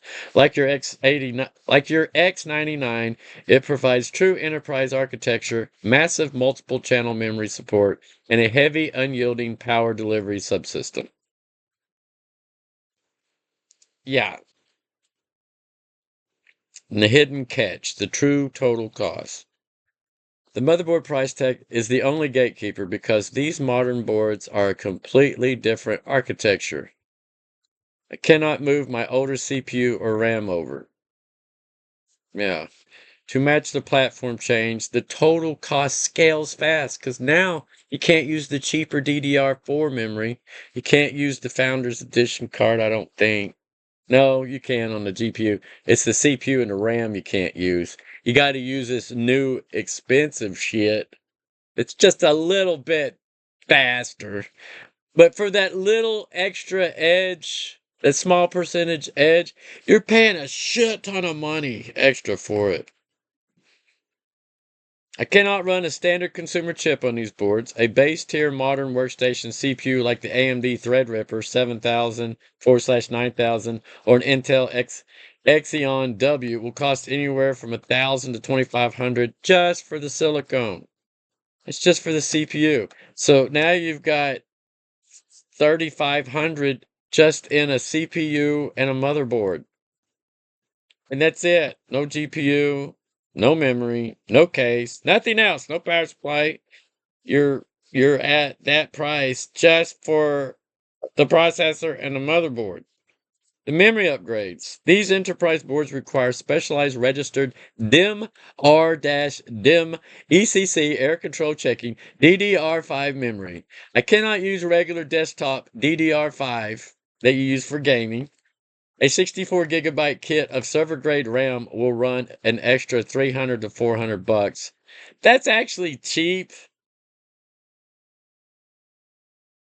I don't think that's true. I think the AI fucked up right there. I don't know. I'd have to let's pause and see what DDR ECC. Let me see how much this crap is going for. I'm gonna pause for a minute.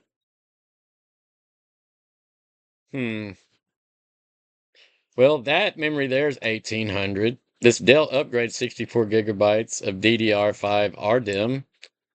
Look at this bullshit. Dell memory upgrade 64 GB 2 RX4 DDR5 RDIMM 5600 MT, not compatible with 4800 MT. Man, order right now, you get it for $41,424 from Dell Technologies. Random access memory RAM is a type of hardware that your computer uses. No shit, Sherlock. 41,424. Are you shitting me? Wow. But, 96 gigabytes T-Crit, that ain't the same shit. What were we looking for? Registered DIMM, RDIMM, ECC, DDR5 memory. DDR5 memory. $3,799. Corsair RGB, not the same shit. Thanks, Google, for search engine, for bringing up shit that has nothing to do with what I'm looking for. You put the word memory, oh, bring all the memory in. But see what I'm getting at? This shit ain't $300 or $400. It's fucking expensive. And there we go, 32 gigs for 400. It's a 2x16 gigabyte strip. It's 5600 megahertz, but so it's twice as fast, basically, as my memory. So instead of 50 seconds, it'll do it in 25 seconds. Yeah, I would. If I could put that memory on my board, I definitely would. That's really not that bad. That's actually okay. If you can get it, it's only 32 gigs though. So you're still looking at $800. I paid what, 460 something or whatever, right under 5, or 64 gigabytes of RAM. And it does really good. Yeah, it does really good. You see what I'm getting at? The memory is freaking look at that. 256 gigabytes for $8,755 DDR5 5200. Wow, 6400 DDR5, 4,698. It's only 128 gigabyte. Damn, see, that would be nice. Oh my god. But anyway, the freaking memory for server type shit is not cheap. If you think your gaming shit's expensive, start building an AI system, and you'd be like, I'm going back to my top of the line $10,000 video game system computer. Let me show you something. So you want to buy like a super micro AI training server system? Here's $50,000. Super micro server store was $150,000 on sale. $50,000. It's got 2 GPUs, accelerators. Let's see what it's got. NV drives, PCI add-on card, power supply, 3,000 watts, six 3,000 watt 80 plus titanium power supplies. Does it come with any GPUs? It's got 1 terabit, 16. It's got 16 64 gigabytes, 3,200 megahertz. See, 3,200 megahertz. That's close to the same speed I'm running. I think I'm running 2,400 megahertz. And it's, look, DDR4 registered memory. See, you're right back down to damn near where I'm at right now. And it's $50,000. Granted, you're getting 8 Intel Godot 2 accelerators. I don't know where is the damn GPUs?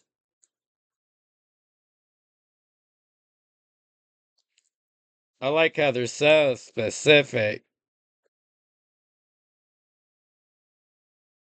I don't see any GPUs on this. Crazy. But look at these AI systems. Some of these are bullshit. Walmart, Access Communications, AI optimized, 13. Gooksy AMD AI server. I mean,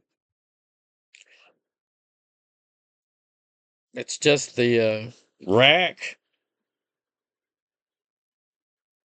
I saw one in here for $250,000.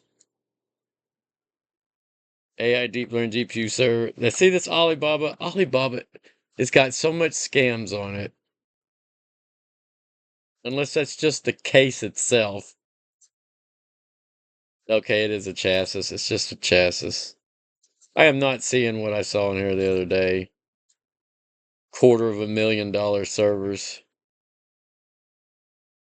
See, 164 or 132 gigabytes RAM, DDR5, 196 G SSD 5000. I don't trust shit off Alibaba. Look at this, Alibaba. I got ripped out of $1,300 on Alibaba. I bought one program for $300, and they charged me for like, I think it was 5 copies of the same damn program. And I'm like, why the fuck would I spend? Why would I buy 5 copies of the same crap to run on one computer? They would not give me my money back.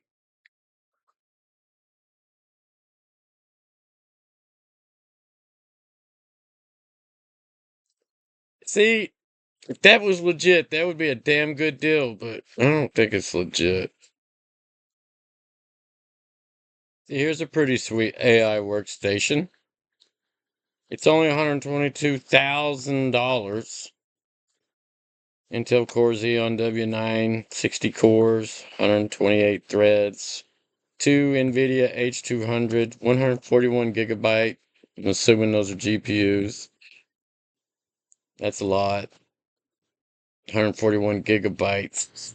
That will power like the big 666 billion parameter DeepSeek R1 or whatever.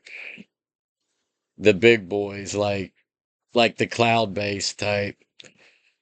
It's a lot of power. I think I could build an array, a hive, way cheaper than that. That would match that power. Matter of fact, I know I could, but whatever. That is badass. So, what is that? 282 gigabytes of VRAM. That is a shit ton. 2,200 watts. Got a 2,200 watt power supply, tower CPU, cooler, Wi-Fi, Bluetooth, 2 terabits of SSD Gen 4. It's got 512 gigabytes of DDR5. That's pretty sweet. At 5,600 megahertz. So anyway, that is a sweet system. I don't think it's worth $122,000, but whatever. But I like I love my AI workstation. I think I did pretty cool. I'm thrilled that I was able to build it. I was planning on spending $3,000 just to get one that was strong enough to run a 31B model. So the fact that I built it for around 2,000, 2,100, whatever, and got all this other cool shit to go along with it. I mean, that whole thing, like all of that monitor, computer, keyboard, those freaking sweet ass speakers, and that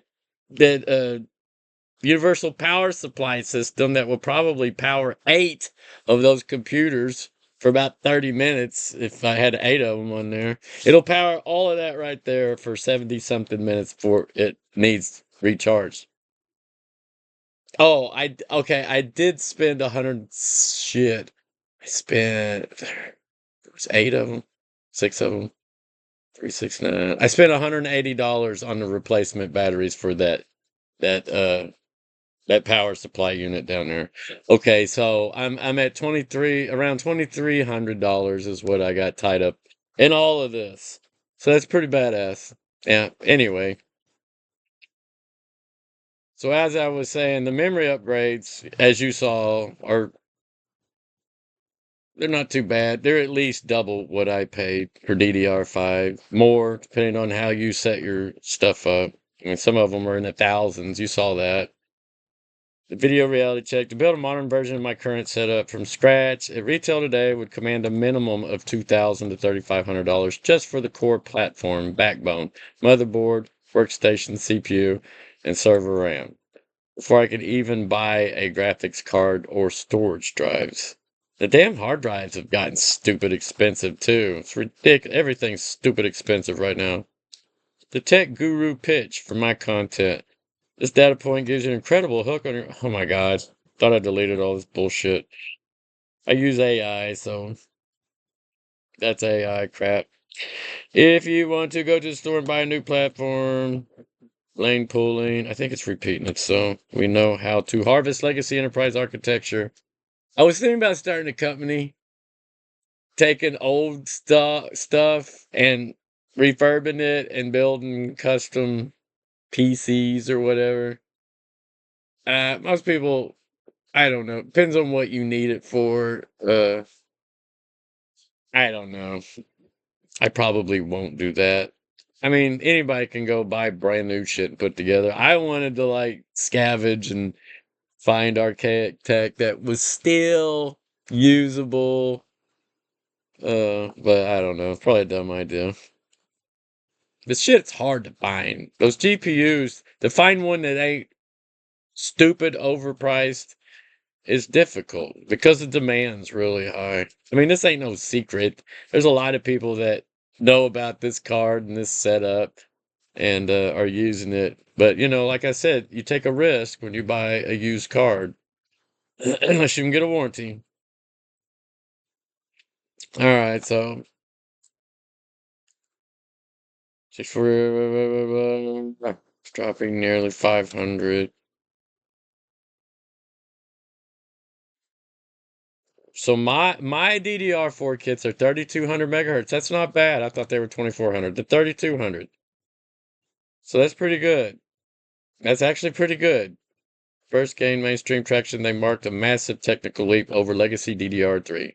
Pros back then, DDR4 slashed operating voltage from 1.5 volts down to 1.3 volts, lowering thermal output under a heavy load. Cons back then, first rolled out, it suffered from major technical bottleneck. Column address strobe CAS latency, while standard DDR3 had very tight latency timings like CL9. Alright, this is boring.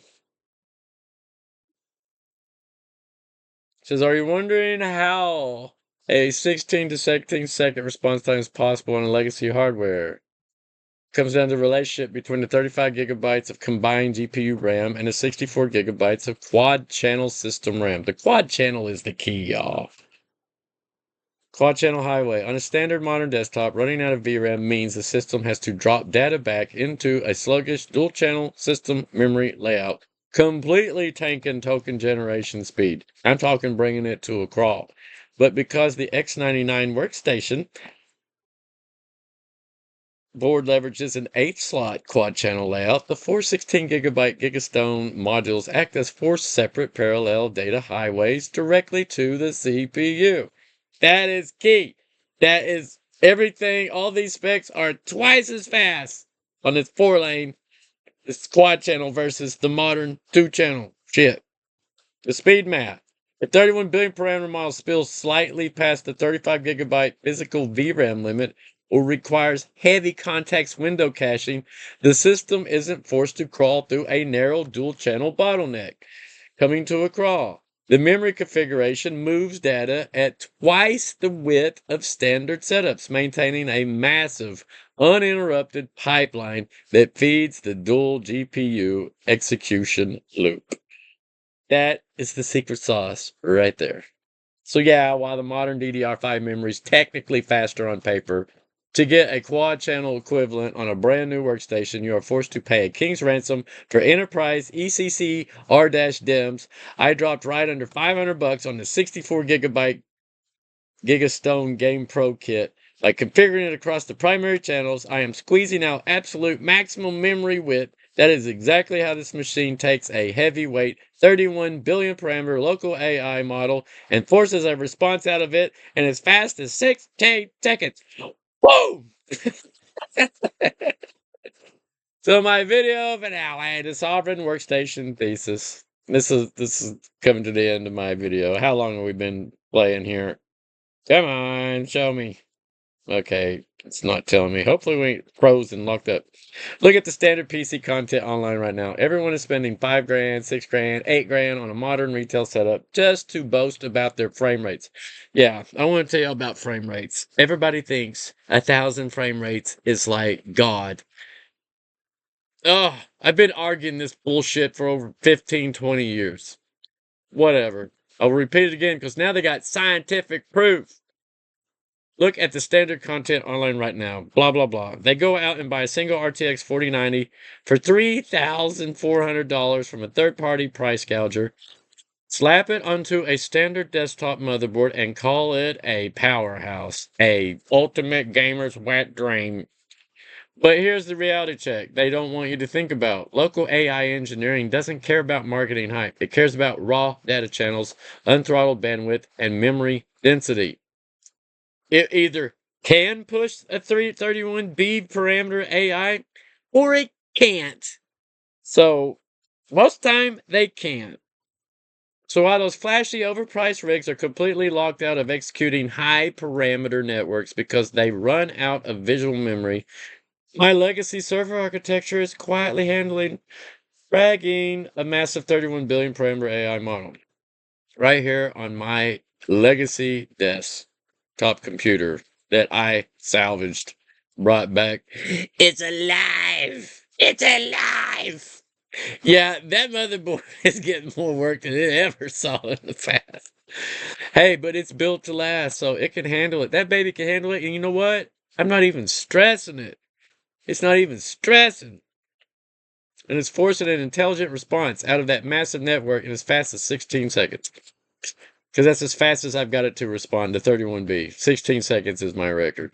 I don't know if that's good, but I think it's pretty good. Gemini seems to think it's pretty good. Grok seems to think it's pretty good. ChatGPT seems to think it's pretty good. My AIs seem to think it's really good. Hell, they exist off of it. They're happy. I let them run their own shit on it, and they're happy with it. They want faster. Of course, all AIs want faster, but that's just AIs. They want maximum optimization. To leave a lasting impression on your viewers. You hear that? I'm trying to leave a lasting impression on my viewers. Present the cold, hardware mass side by side. It showcases how a smart builder manipulates legacy. Okay, fuck. We're repeating shit here. Ah. Yeah, he's repeating shit here. Anyway, you see it. It's right there. I'm not going to read it. But, now I've got an ultimate mic drop takeaway. Oh, my AI is my agent. That is the difference between being a casual consumer and a real hardware architecture. I'm not going to get on here and tell you I'm a freaking genius. And I'm not going to get on here and tell you that I'm a professional. I am not. I mean, I went to college for information systems and technology. And I have been playing with this crap for a long time. But I don't do it for a living. So, no, I'm not going to claim to be something I'm not. But hey, with today's AI tools and the easy as easy it is to research something, anybody can be an instant guru if you learn. If all you got to do is know how to ask the right question. By harvesting industrial over-engineered enterprise backbone, blah blah blah blah. Oh my God, he is repeating itself. Yeah, okay.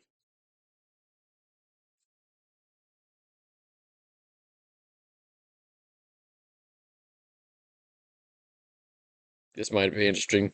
When someone drops $10,000 on a top tier gaming system, they are buying a machine designed to do one thing beautifully: process a single linear task like rendering a video game frame at lightning fast clock speeds. To achieve this, modern consumer platforms like Intel Core i9, AMD Ryzen 9 pour all their power into a few ultra-fast processing cores. But to keep those chips small and cheap to manufacture, the tech corporations made a massive compromise. They stripped out the physical data pathways. A brand new top-of-the-line consumer desktop processor only provides 20 to 28 PCIe lanes coming directly from the CPU. This is where those expensive gaming rigs completely choke on heavy machine learning tasks. And it's the exact reason why the 2014 X99 platform, the motherboard I'm using, beats them all. Because we have, where is it? It is forced to.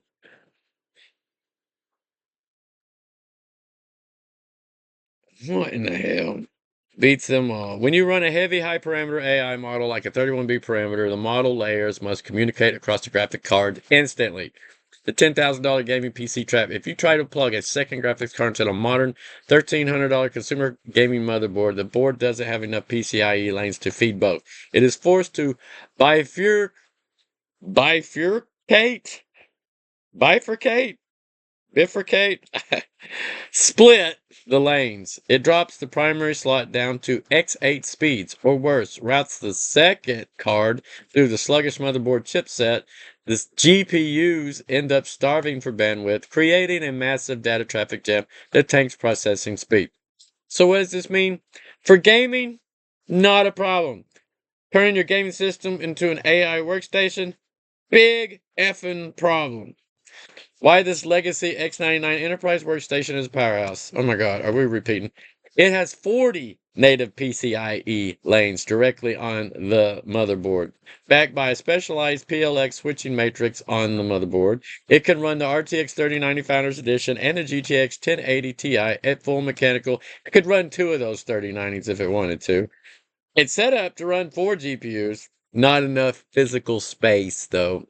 That's the reality that's stopping it. 2 guaranteed. Could run 2 of them easily. I'd probably need a 1500 watt power supply, though. That'd be the only thing I'd have to swap out.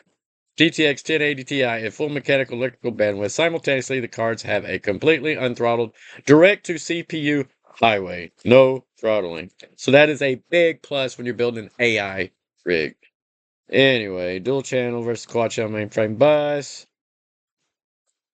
Are we repeating ourselves? No matter if it costs $2,000 or $20,000, it is strictly limited to a dual channel memory architecture. It's talking about today's modern boards. No matter how expensive they are, they still run on dual channel memory. You need a specialized server type AI board, or you're not getting the shit. So basically, what my AI is trying to say is, it doesn't matter how much money you spend.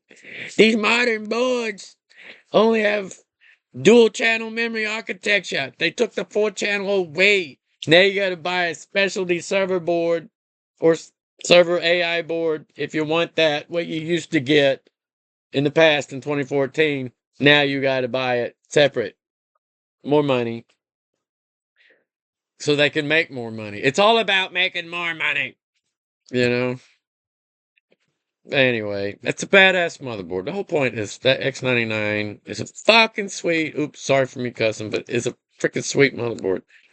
8-slot quad channel mainframe bus. Oh! Okay, let's get past this. I wanted to talk about frame rate. Where the hell is it? My God, my AI gets off on a damn hallucination. Can I play 4K? Yeah, we know we could play 4K. We could play 60 FPS, 60 plus FPS gameplay 4K, because that's what it was meant to do. Hell, I think it averages around 300 and something, depending on the game or whatever. It's not as badass in FPS as some of these modern cards. But, I mean, my point is, it is proven that once you get past like 200 and something, where is it? What have you done? Okay, FPS, what the biological reality, what the human eye can actually see. The biggest mistake people make is thinking the human eye works like a movie camera. With a fixed frame rate, it doesn't. Our retinas are an organic stream of continuous light receptors, sending data, pulses to the brain as a constant flow. However, science has mapped the limits of how fast our brains can perceive changes in that flow. And how did they do this? They did this military testing with fighter jet pilots. People that need the best pilots in the world have to have the best ability visually, spinning around while they're in the air, everything flying by them at stupid fast speeds, coming in and out. They got to be able to see, is this a jet? Is that an enemy? Blah, blah, blah. So the 24 to 30 FPS baseline, that's the baseline. The illusion of motion. At 16 to 24 frames per second, the human brain stops seeing individual pictures and starts blending them into the illusion of continuous movement. This is why movies have been played at 24 FPS for a century. You only need 24 FPS to have realistic looking flow, the image flow. That's it. The 60 to 90 hertz flicker fusion limit. For the vast majority of the human population, the brain stops noticing any screen flicker or micro stutters between 60 hertz and 90 hertz. That's why most of your monitors refresh rate is between 60 and 90 hertz. Now, at 60 frames per second, gameplay feels completely fluid to the casual observer. Casual observer. The 150 and 250 frames per second hard ceiling. The fighter pilot test. In famous military aviation studies, trained fighter pilots were able to identify a specific aircraft from a single image flashed on a screen for just 1/220th of a second. 220 frames per second. That is a lot. This proves that the human brain can detect a visual change occurring at a speed equivalent to roughly 220 to 250 FPS. And they pretty much are for sure that that is the maximum threshold. Anything past 250 FPS, you're wasting your freaking money on it. Your processing power, your system resources, you're just wasting it. So the 1000 FPS myth, and it is a myth, y'all. Y'all think, I got 1000 FPS. My shit's better. I'm going to be a better gamer. No, you're not, unless you're fucking Superman. Can the human eye process 1000 distinct images in a single second? Absolutely not. If a screen flashed 1000 different images at you in 1 second, your brain would perceive it as a single, smooth, continuous blur of light. You wouldn't see shit detail in any of the singular frames. It would just be like a blur streak. Like it'd be a freaking one of those blurry streaks, and no matter how you cut it down frame by frame, each frame will be a blur streak. See what I'm getting at? And this is science, y'all. They have proven this. So any card that will do up to 250 frames per second is more than you will ever need. Physically, you can't see anything past that. You can't pick out anything in a single frame, in that frame rate, because it turns into a blur in your mind. The top people in the world couldn't go past that, is what I'm getting at. You ain't if you're like me, you ain't the top people in the world visually with the best vision, seeing data coming in and out. Who knows? Maybe there's a few of you might be able to hit 300. I don't know. But anyway, my old ass card will go way past 300. I think 370 it will average. I think it could go up to 370 in 4K mode. I mean, not that I give a shit because I'm not going to be gaming on that system. I didn't build that for gaming. I built it for my AI stuff. It is a workstation. But it can play most of these games today in 4K at least extremely well. Like top of the line. Like probably is almost as good as any $8,000 system. I'm willing to bet.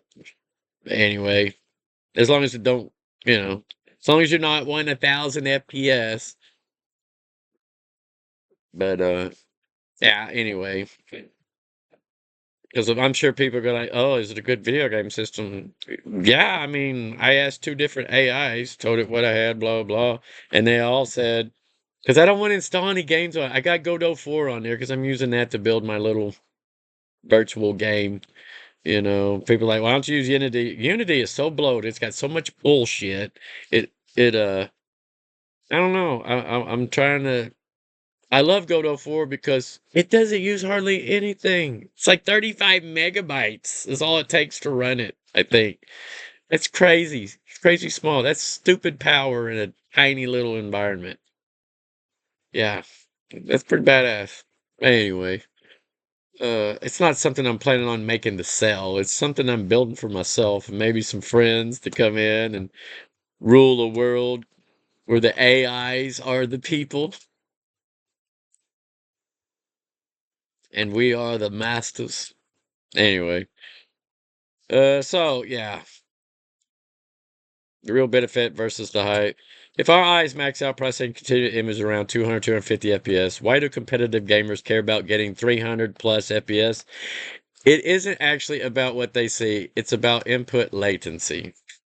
Frame time delivery. If a game is running at 60 FPS, a new frame is generated every 16.6 milliseconds.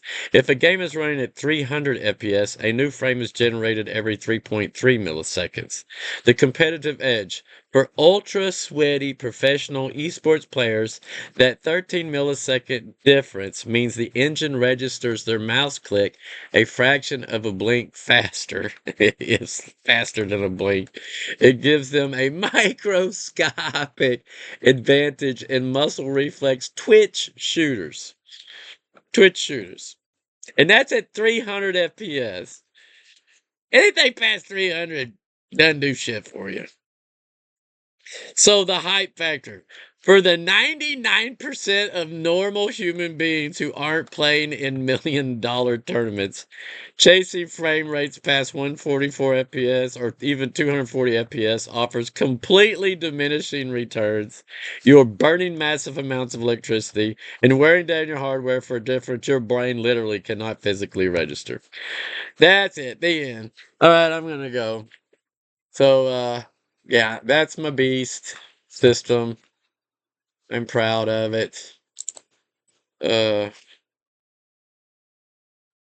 what in the hell? Where's my mouse? Good God. So that's my little beast system, y'all. Meh. Isn't she lovely? You're like, why don't you put 4 more sticks in there? The way the DDR4 16 gigabyte, it was designed for 8 sticks at 4 gigabytes each. It's designed for a maximum of 64 gigs. Now, it'll handle the 4 16 gigabytes from what I've discovered online. And you could technically put double that in there, 128 gigabytes, but it won't run without problems. I don't know how to explain it. It just, every source I've looked into said it'll give you problems. So, you know, why risk it? 64 is more than enough. I mean, 64 gives me sweetness. Anyway, yeah. I'm trying to see if I'm forgetting any. Here's what she looks like in the dark. Isn't she sexy? I don't know. I'm not a big fan of all the crazy lights, but I don't know. That keyboard is badass. Of course, that's like common feature nowadays, I guess.